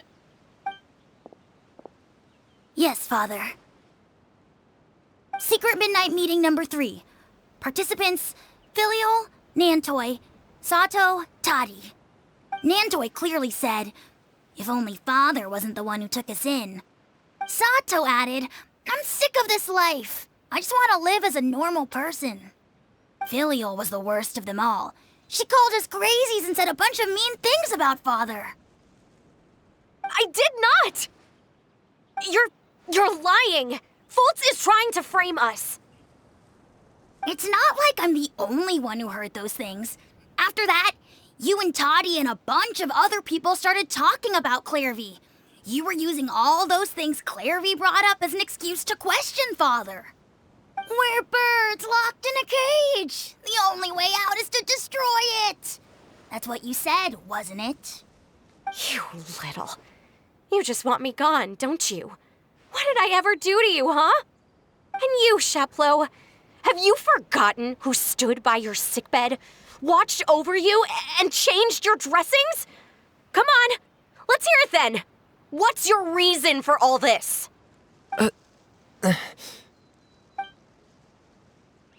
You're wrong, Filial. We don't want you to die. You're our family. Liar. You wouldn't be doing this if that were the case. So why? Why have you backed us into a corner? We all live in the House of the Hearth.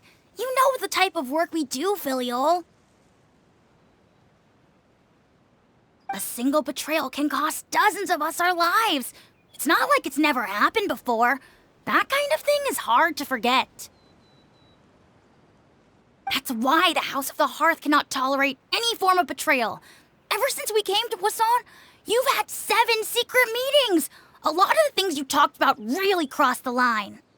You've been spying on us for half a month? Wait a second. Now that I think about it, the move to Poisson was just a way to make it easier to spy on us, wasn't it? Because we were all in one place.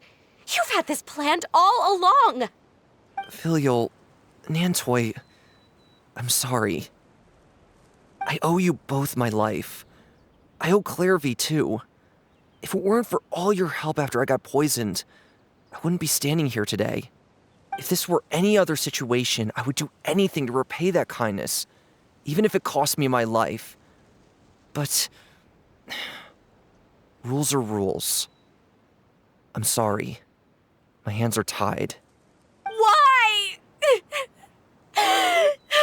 Why? That's enough, Filial. We made a mistake, and we should own up to it.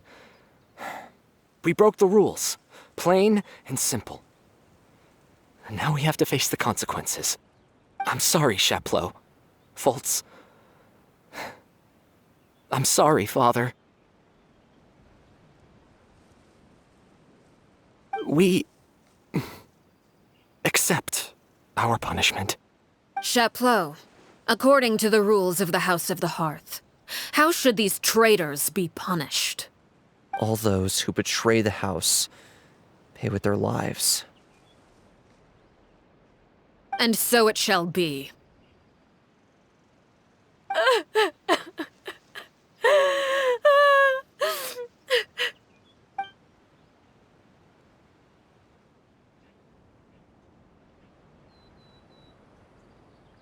Father, please wait!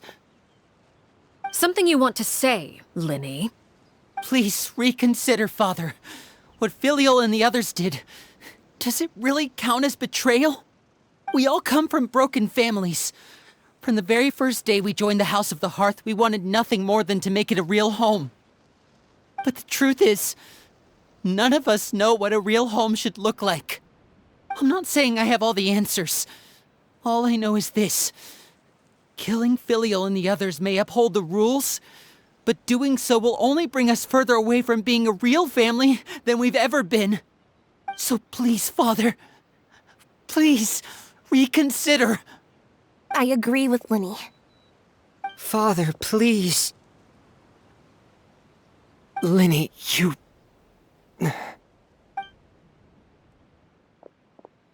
I also agree with Linny.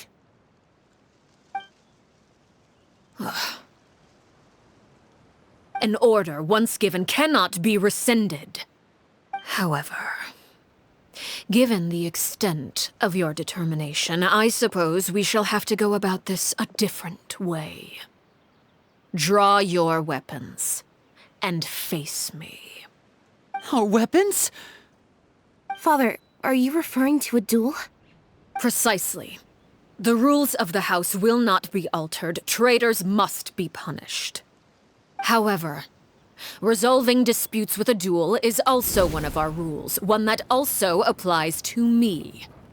Demonstrate a sufficient showing of strength, and I shall offer a concession. Wait. Beat Father in a duel? Impossible. Father is way too strong, even for Linny.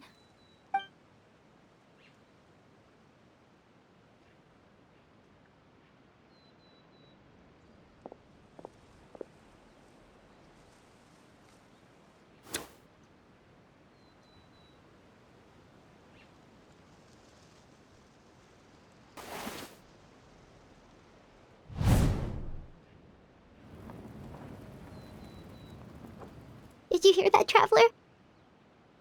Lenny and the others have to duel the knave. What should we do? Can they really win something like that? If they lose, those people from the house are really gonna be executed. Hey, are you listening?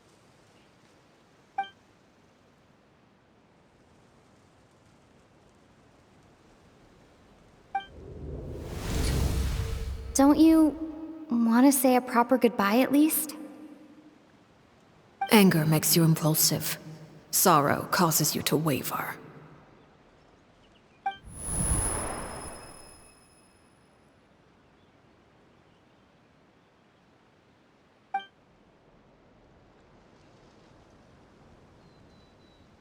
Oh. Looking at that expression on her face, she seems really serious about this. Guess that means there's no chance she's throwing the duel on purpose, huh?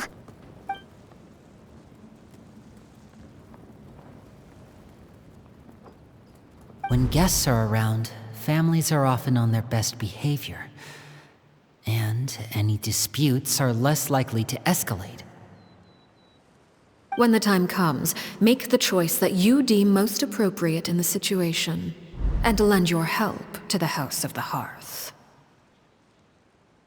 What's wrong, Traveler? Hey, where are you going? Traveler? You're asking to join the duel against the knave? I'll allow it. We do have a ready-made dueling ring at our disposal, after all. All I would advise is this. Keep a firm grasp on your weapon, and give it your all. Any less, and you may just lose your life.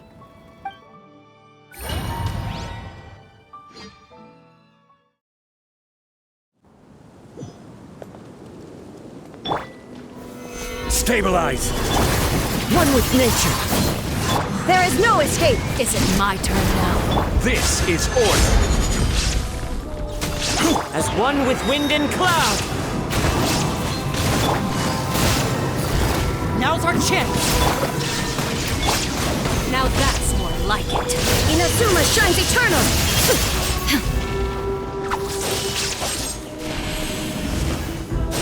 With the fall Shine of down. darkness, Destruction shall rise. Into the wind. Have a taste of Over here!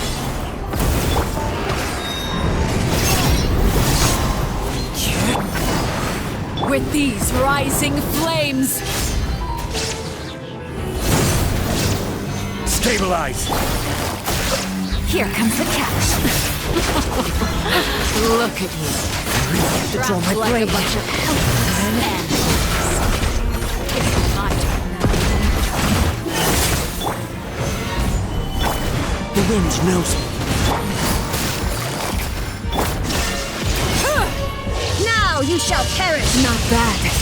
You've proven to be. And voila!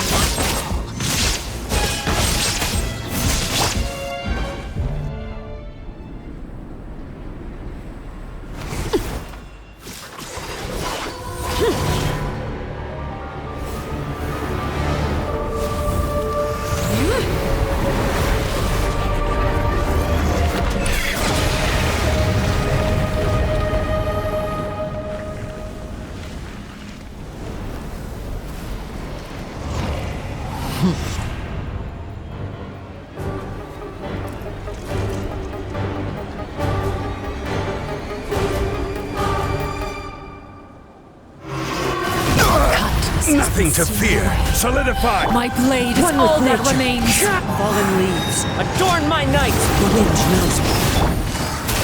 Busted. Game's up. Fun's over. Illusion shattered. Watch out for Father's movements! Look out!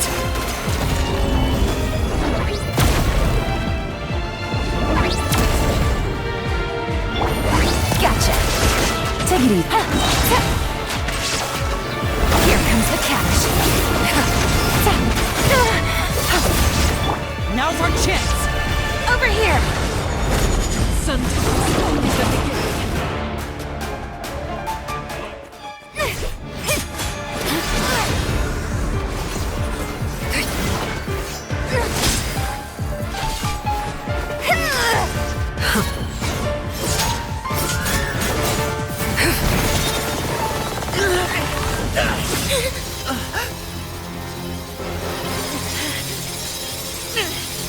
You should know better than to crowd in one place.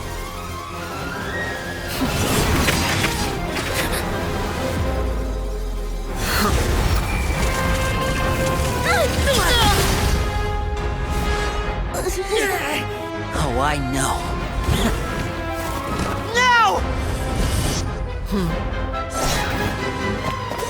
I'm sorry, Father!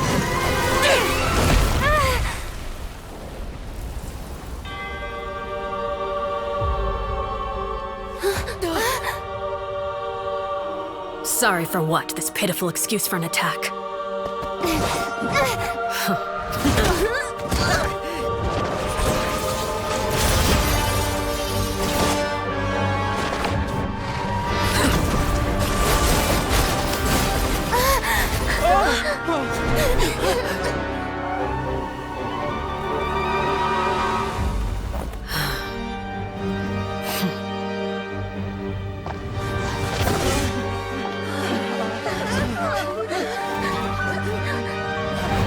Father, no!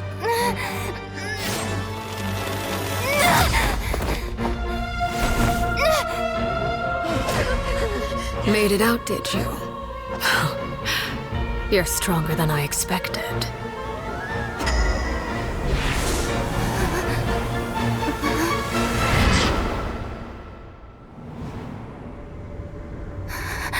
A crimson moon. I can't move.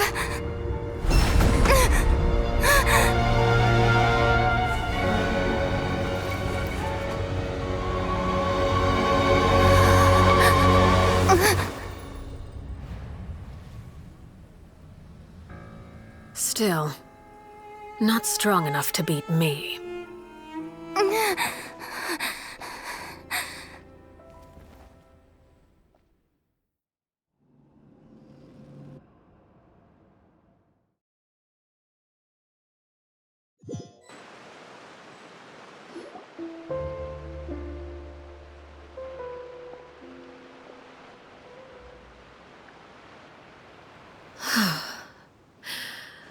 I believe we can end things here.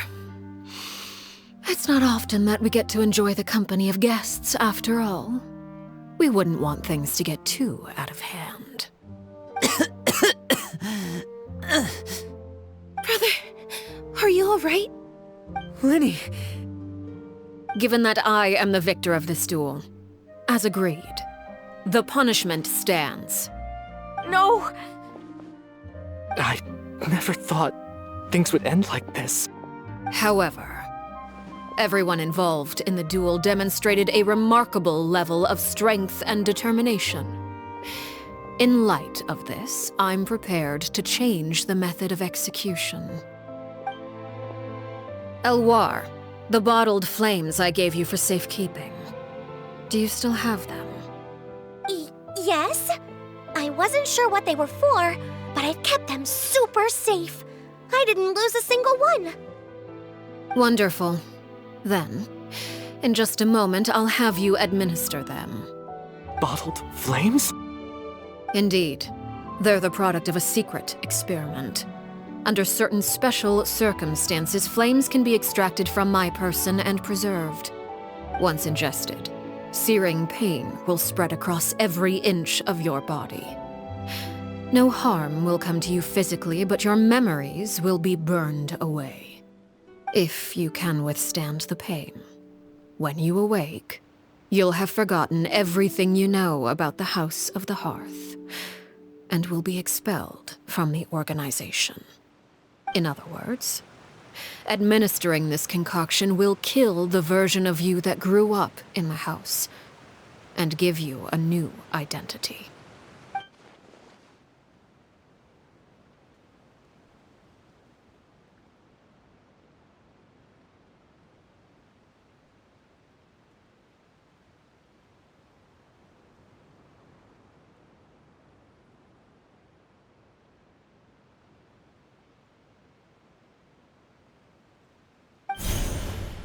Memory is a mysterious thing indeed.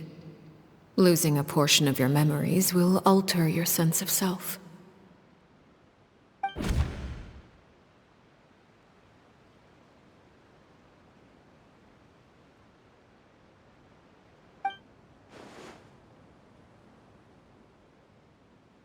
So, you're just letting us go, Father? You misunderstand.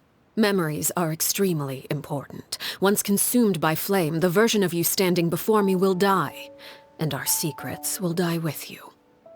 So no, I don't intend to just let you go, because the person who survives will be nothing but a stranger. Even so,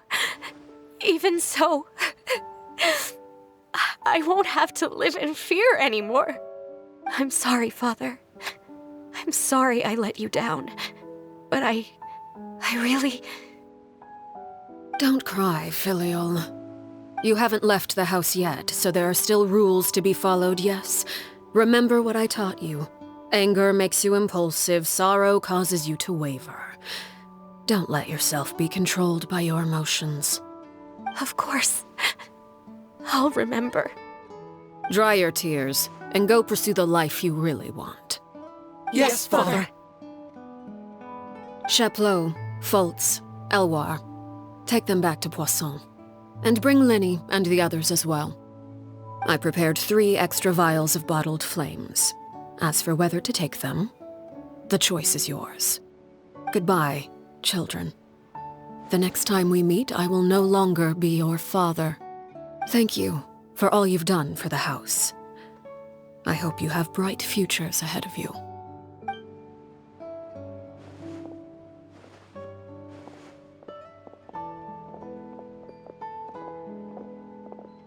Father.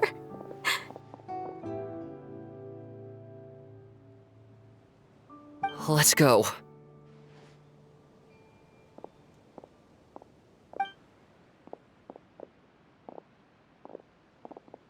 Here, grab my arm, Lenny. I'll help you walk back. Thank you.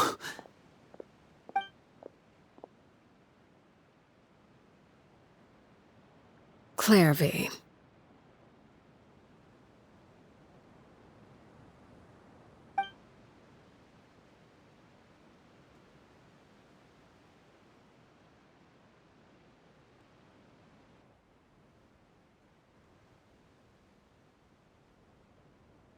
Can we talk now?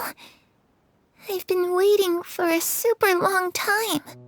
You really are Perry, aren't you? I haven't seen you in so long. How come you're all grown up? Wait, did I somehow travel to the future on accident? Or am I dreaming?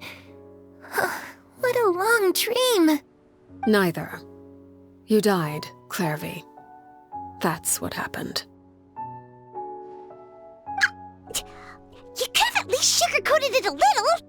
Look, she's so speechless.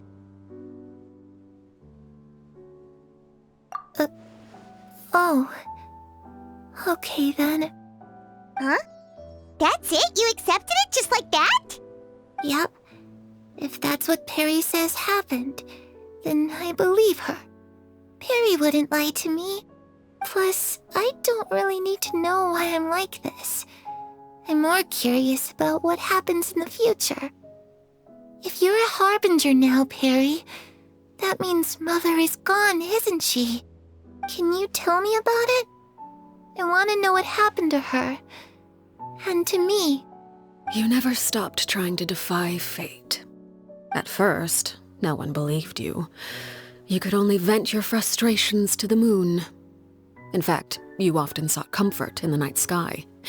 You wanted to see the aurora, so one night we promised each other we would go to Snezhnaya to see it together. Later on, you tried to run away, but you were brought back each time. Mother spared your life, but it wasn't out of kindness. Instead, she decided to make an example of you by slowly torturing you over time. That way, the other children would know what happens to traitors. Still, you never gave up. Mother hoped that through ruthless duel after ruthless duel, she would be able to crown an ultimate victor among the children she raised. But you called on everyone to unite, to fight to a draw in order to reduce casualties. Your efforts may have only delayed the inevitable, but still. You gave them hope. You tried everything you could think of, but every attempt ended in failure. Still, you never turned your sword on Crucibina, and you never turned it on me. On that gloomy day, you told me, "For the last 16 years of my life, I've done everything I can to fight for freedom. But now, I realize that the only freedom I truly possess is the freedom to choose to die." I never imagined I would say something like that. I must have been feeling really worn down. But somehow, I still think I understand. According to Mother's plan, only one of us was going to make it until the end. And I always hoped that person would be you. If I could do it all over again, I still don't think I would make a different choice. Even when I first met you, I knew you'd be able to do what I couldn't. Is that so? Even now, I'm not sure I truly understand what kind of freedom you were trying to pursue.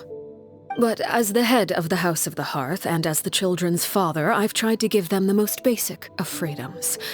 The freedom to choose their own fate. It's something I discussed with the Eudex of Fontaine. The children who want to leave the house will have their memories wiped clean of all secrets pertaining to the organization. In return, they will be allowed to live a normal life in Fontaine without being prosecuted for their past.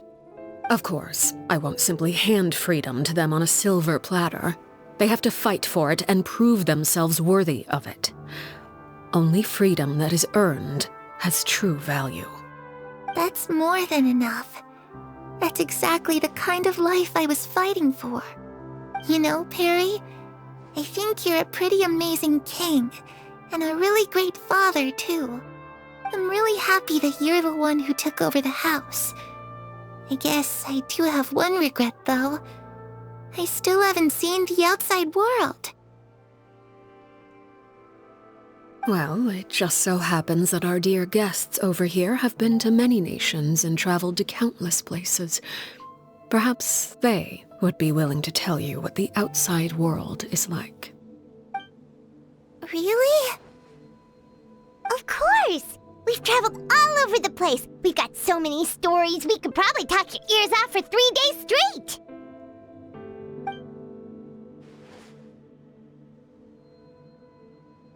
You know, I used to dream of being a bard, playing the lute while singing into the winds of freedom.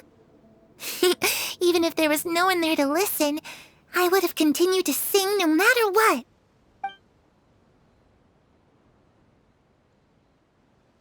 Ah, that's where Mora comes from.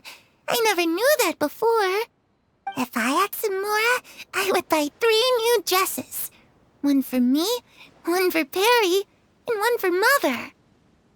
It's just too bad Perry doesn't like wearing dresses. And Mother, well, she probably wouldn't accept something like that either. I guess I'd just have to keep them all for me then. I could wear a different one every day. Those yokai you mentioned, what do they look like? I once saw a drawing of this one guy with horns on his head and a super scary face. Are there any yokai like that? Oh, sounds like you're talking about an Oni. Yep, we've met one, and let Paimon tell you, they're not nearly as scary as they look. I was always too afraid to skip Mother's fighting lessons. But at the academia, I bet you could do all sorts of secret things in class. Things that have nothing to do with studying. I'm just kidding. Being able to study whatever you want without having to fear for your life actually sounds pretty great.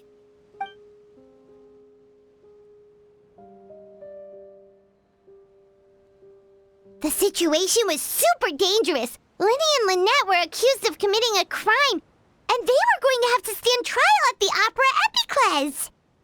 Oh no, that must have been hard for all of you. What happened next?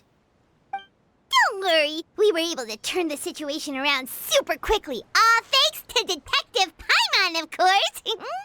How'd you do that? Come on, tell me. Okay, so it was like this. After the failed magic show, we rushed to the scene and...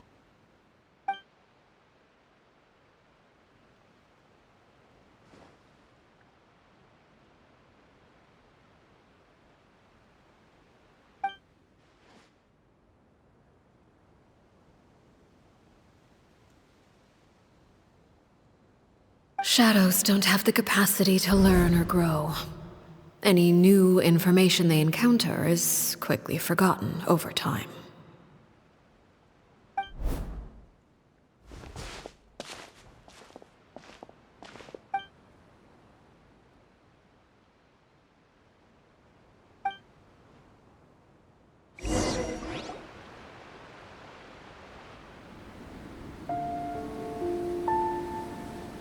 Clairvy, you've worked tirelessly from the shadows to overthrow the House of the Hearth. Now, by my authority as the Knave, I shall announce how this matter ends. You are hereby expelled from the House of the Hearth. You are no longer tied to this place, nor are you bound by its rules. You're saying that I can finally leave? I get to experience the outside world as well? Oh, I almost forgot. There's no getting older for me. Still, seeing who you grew up to be makes me really happy, Parallel. Take care of yourself. Goodbye. May we meet again someday.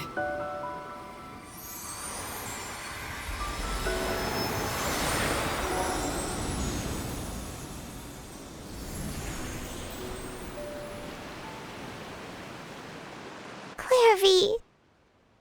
She left so soon. Paimon didn't even get to finish her story. I also have certain sentiments left unsaid.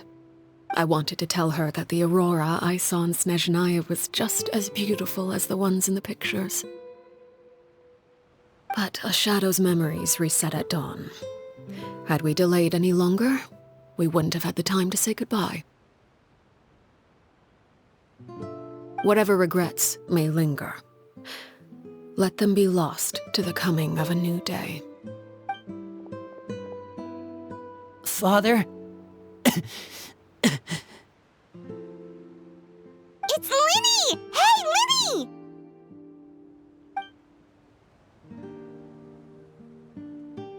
What is he doing back here? Let's go check it out.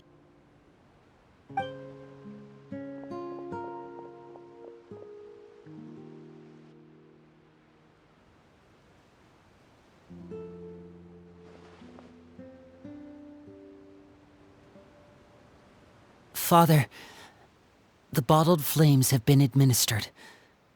Filial and the others have left the house. And you? What have you decided? Thank you for giving us that choice, Father. But we never wanted to leave the house. It's the only home we've ever known. Lynette and Fremine feel the same way. They're recuperating back at the Hotel Bouffe d'été. But I decided to come back and tell you where we stood. I'm sure you're well aware of the expectations I have for you. I want you to follow in my footsteps and become the next king of the house. Yet you seem to have different ideas. I must admit, I'm rather surprised by your decision to stay. There's nothing wrong with choosing to live a quiet life. Leading this organization is a heavy responsibility, one not so easily carried by someone forced onto the throne. I just never understood what you saw in me. What made you believe I was deserving of that throne?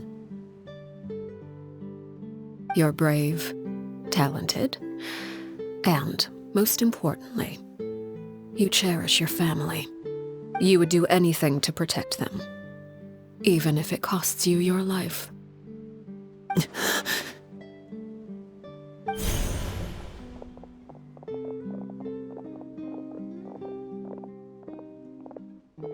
Speaking up back there was so brave of you, Linny. It's all thanks to you that we were able to convince Father to back down. You're a hero, Linny. Hero? Father is the real hero. Had Father gone all out during the duel, there's no way I would have walked away with my life.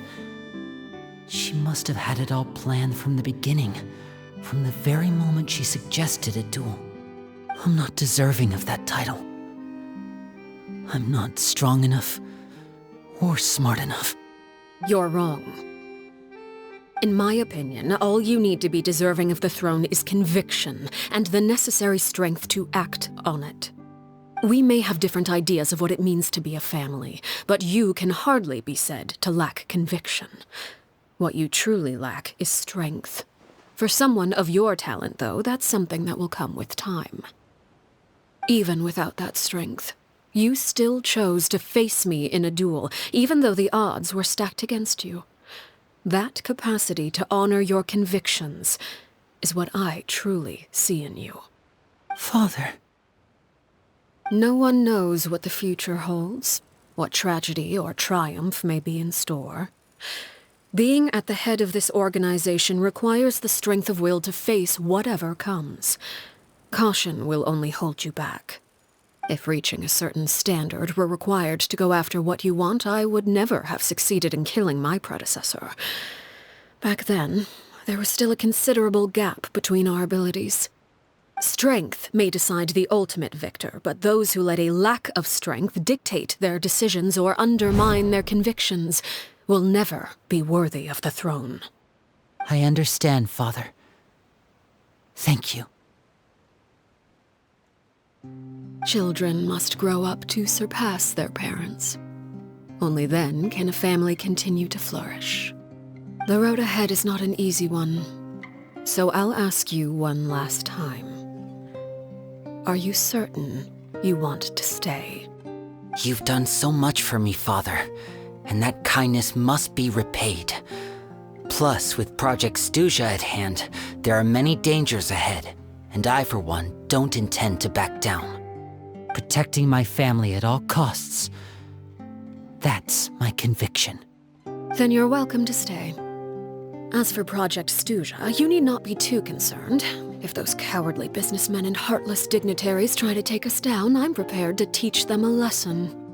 Having members who longed for the light was our organization's last weakness.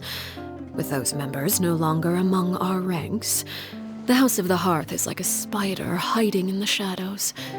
We need only wait for our prey to come to us. At present, our imperative is to use their plan to our advantage. In doing so, a crimson moon shall rise amid the frigid blizzards of winter. No demonstration of loyalty shall go unrewarded, and no sacrifice shall be in vain. As for the two of you, whether we meet again as friend or foe, I'll remember the camaraderie we shared in this moment. No matter how arduous the journey ahead, I hope we both reach our desired destination.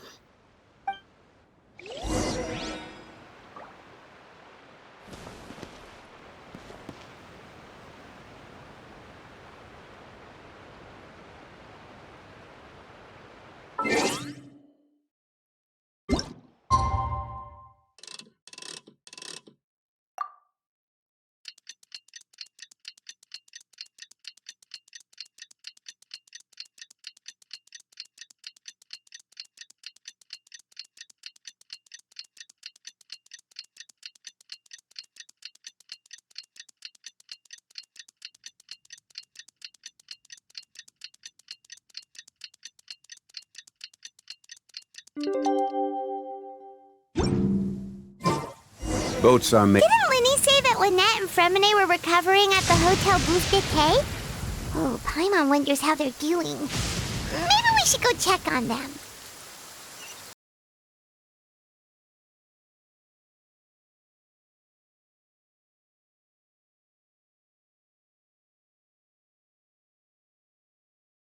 Violet grass is a plant that enjoys a moist environment and is best picked after it rains.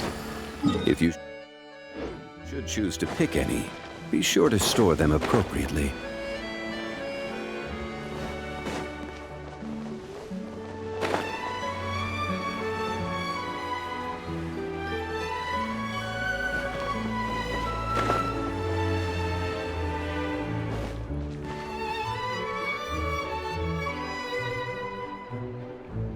Lynette? Fremine? How are you feeling? Much better. Whew, what a relief! What about you? Are you feeling all right? I knew you'd come out unscathed. Us, on the other hand, well, we've been bedridden for 2 days. I couldn't even turn over. Oh, and I wanted to ask, is Clairvy gone? Linny and the other members have left Poisson and returned to the House of the Hearth. According to him, there haven't been any more sightings of a spirit roaming the house. I see. I'm glad. Father came to check up on us 2 days ago and told us about what happened with Crusabina and Clairvy. Actually, I've met Crusabina before.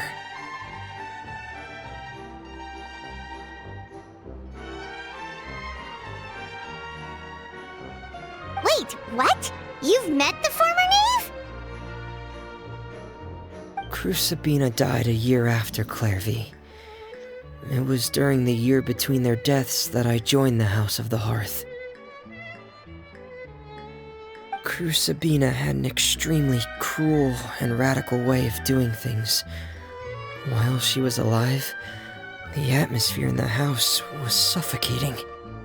When I joined, though, the experiment she valued so much had already come to an end, and all the people involved, dead and injured alike, were gone. Crusabina never talked about the past with us newcomers. A couple of months after I joined, Father killed Crusabina and burned all her files. With that, the names of all the people subjected to her experiments, Clairvy included, were lost to the flames, along with the painful memories they represented. Father took in Lenny and me a couple months after that, but she never mentioned anything about Crucibina or Clairvy. It really seems like something she was planning to keep to herself. The last time you talked to her, did she mention why she kept it a secret for so long? She said she didn't want us to be affected by the darkness of the past. She was worried we'd develop a false sense of gratitude towards her if we knew about it. The foundation of a family should be free of any corrupting influence. Whatever happened in the past, it has nothing to do with who we are now. And that's what Father told us in the end. But I still thanked her for everything. It was only after hearing about what Crucibina did that I finally realized how insignificant our lives could have been. The members of the house meant nothing to her. To say that she valued them in any way, even just as a tool, would probably be giving her too much credit. If Father hadn't taken over the House of the Hearth, I probably would have already... Father rarely brings up the fact that she saved us. She doesn't believe that being indebted to her should be what ties us together. But even if we didn't owe her anything, we would still choose to stay. Because this is our home. We may have arguments or times when we feel wronged. Some people may even choose to leave. But as long as Father is here, we will always have a home. Whether the path before us is bathed in sunlight or shrouded in shadow, we'll follow Father wherever she chooses to go. So I wanted to say thank you for helping us make it through this crisis. Without your help, we could have lost a lot more along the way. Oh, we didn't do anything, really. Of course. You're welcome anytime. Are Filio and Nantoy okay? I actually saw them at a cafe this morning. They didn't recognize me. From what I could tell, they were drinking coffee and talking about one of the operas that started running recently. They seemed happy. If I had to take a guess, I would say they finally found the kind of life they always wished for.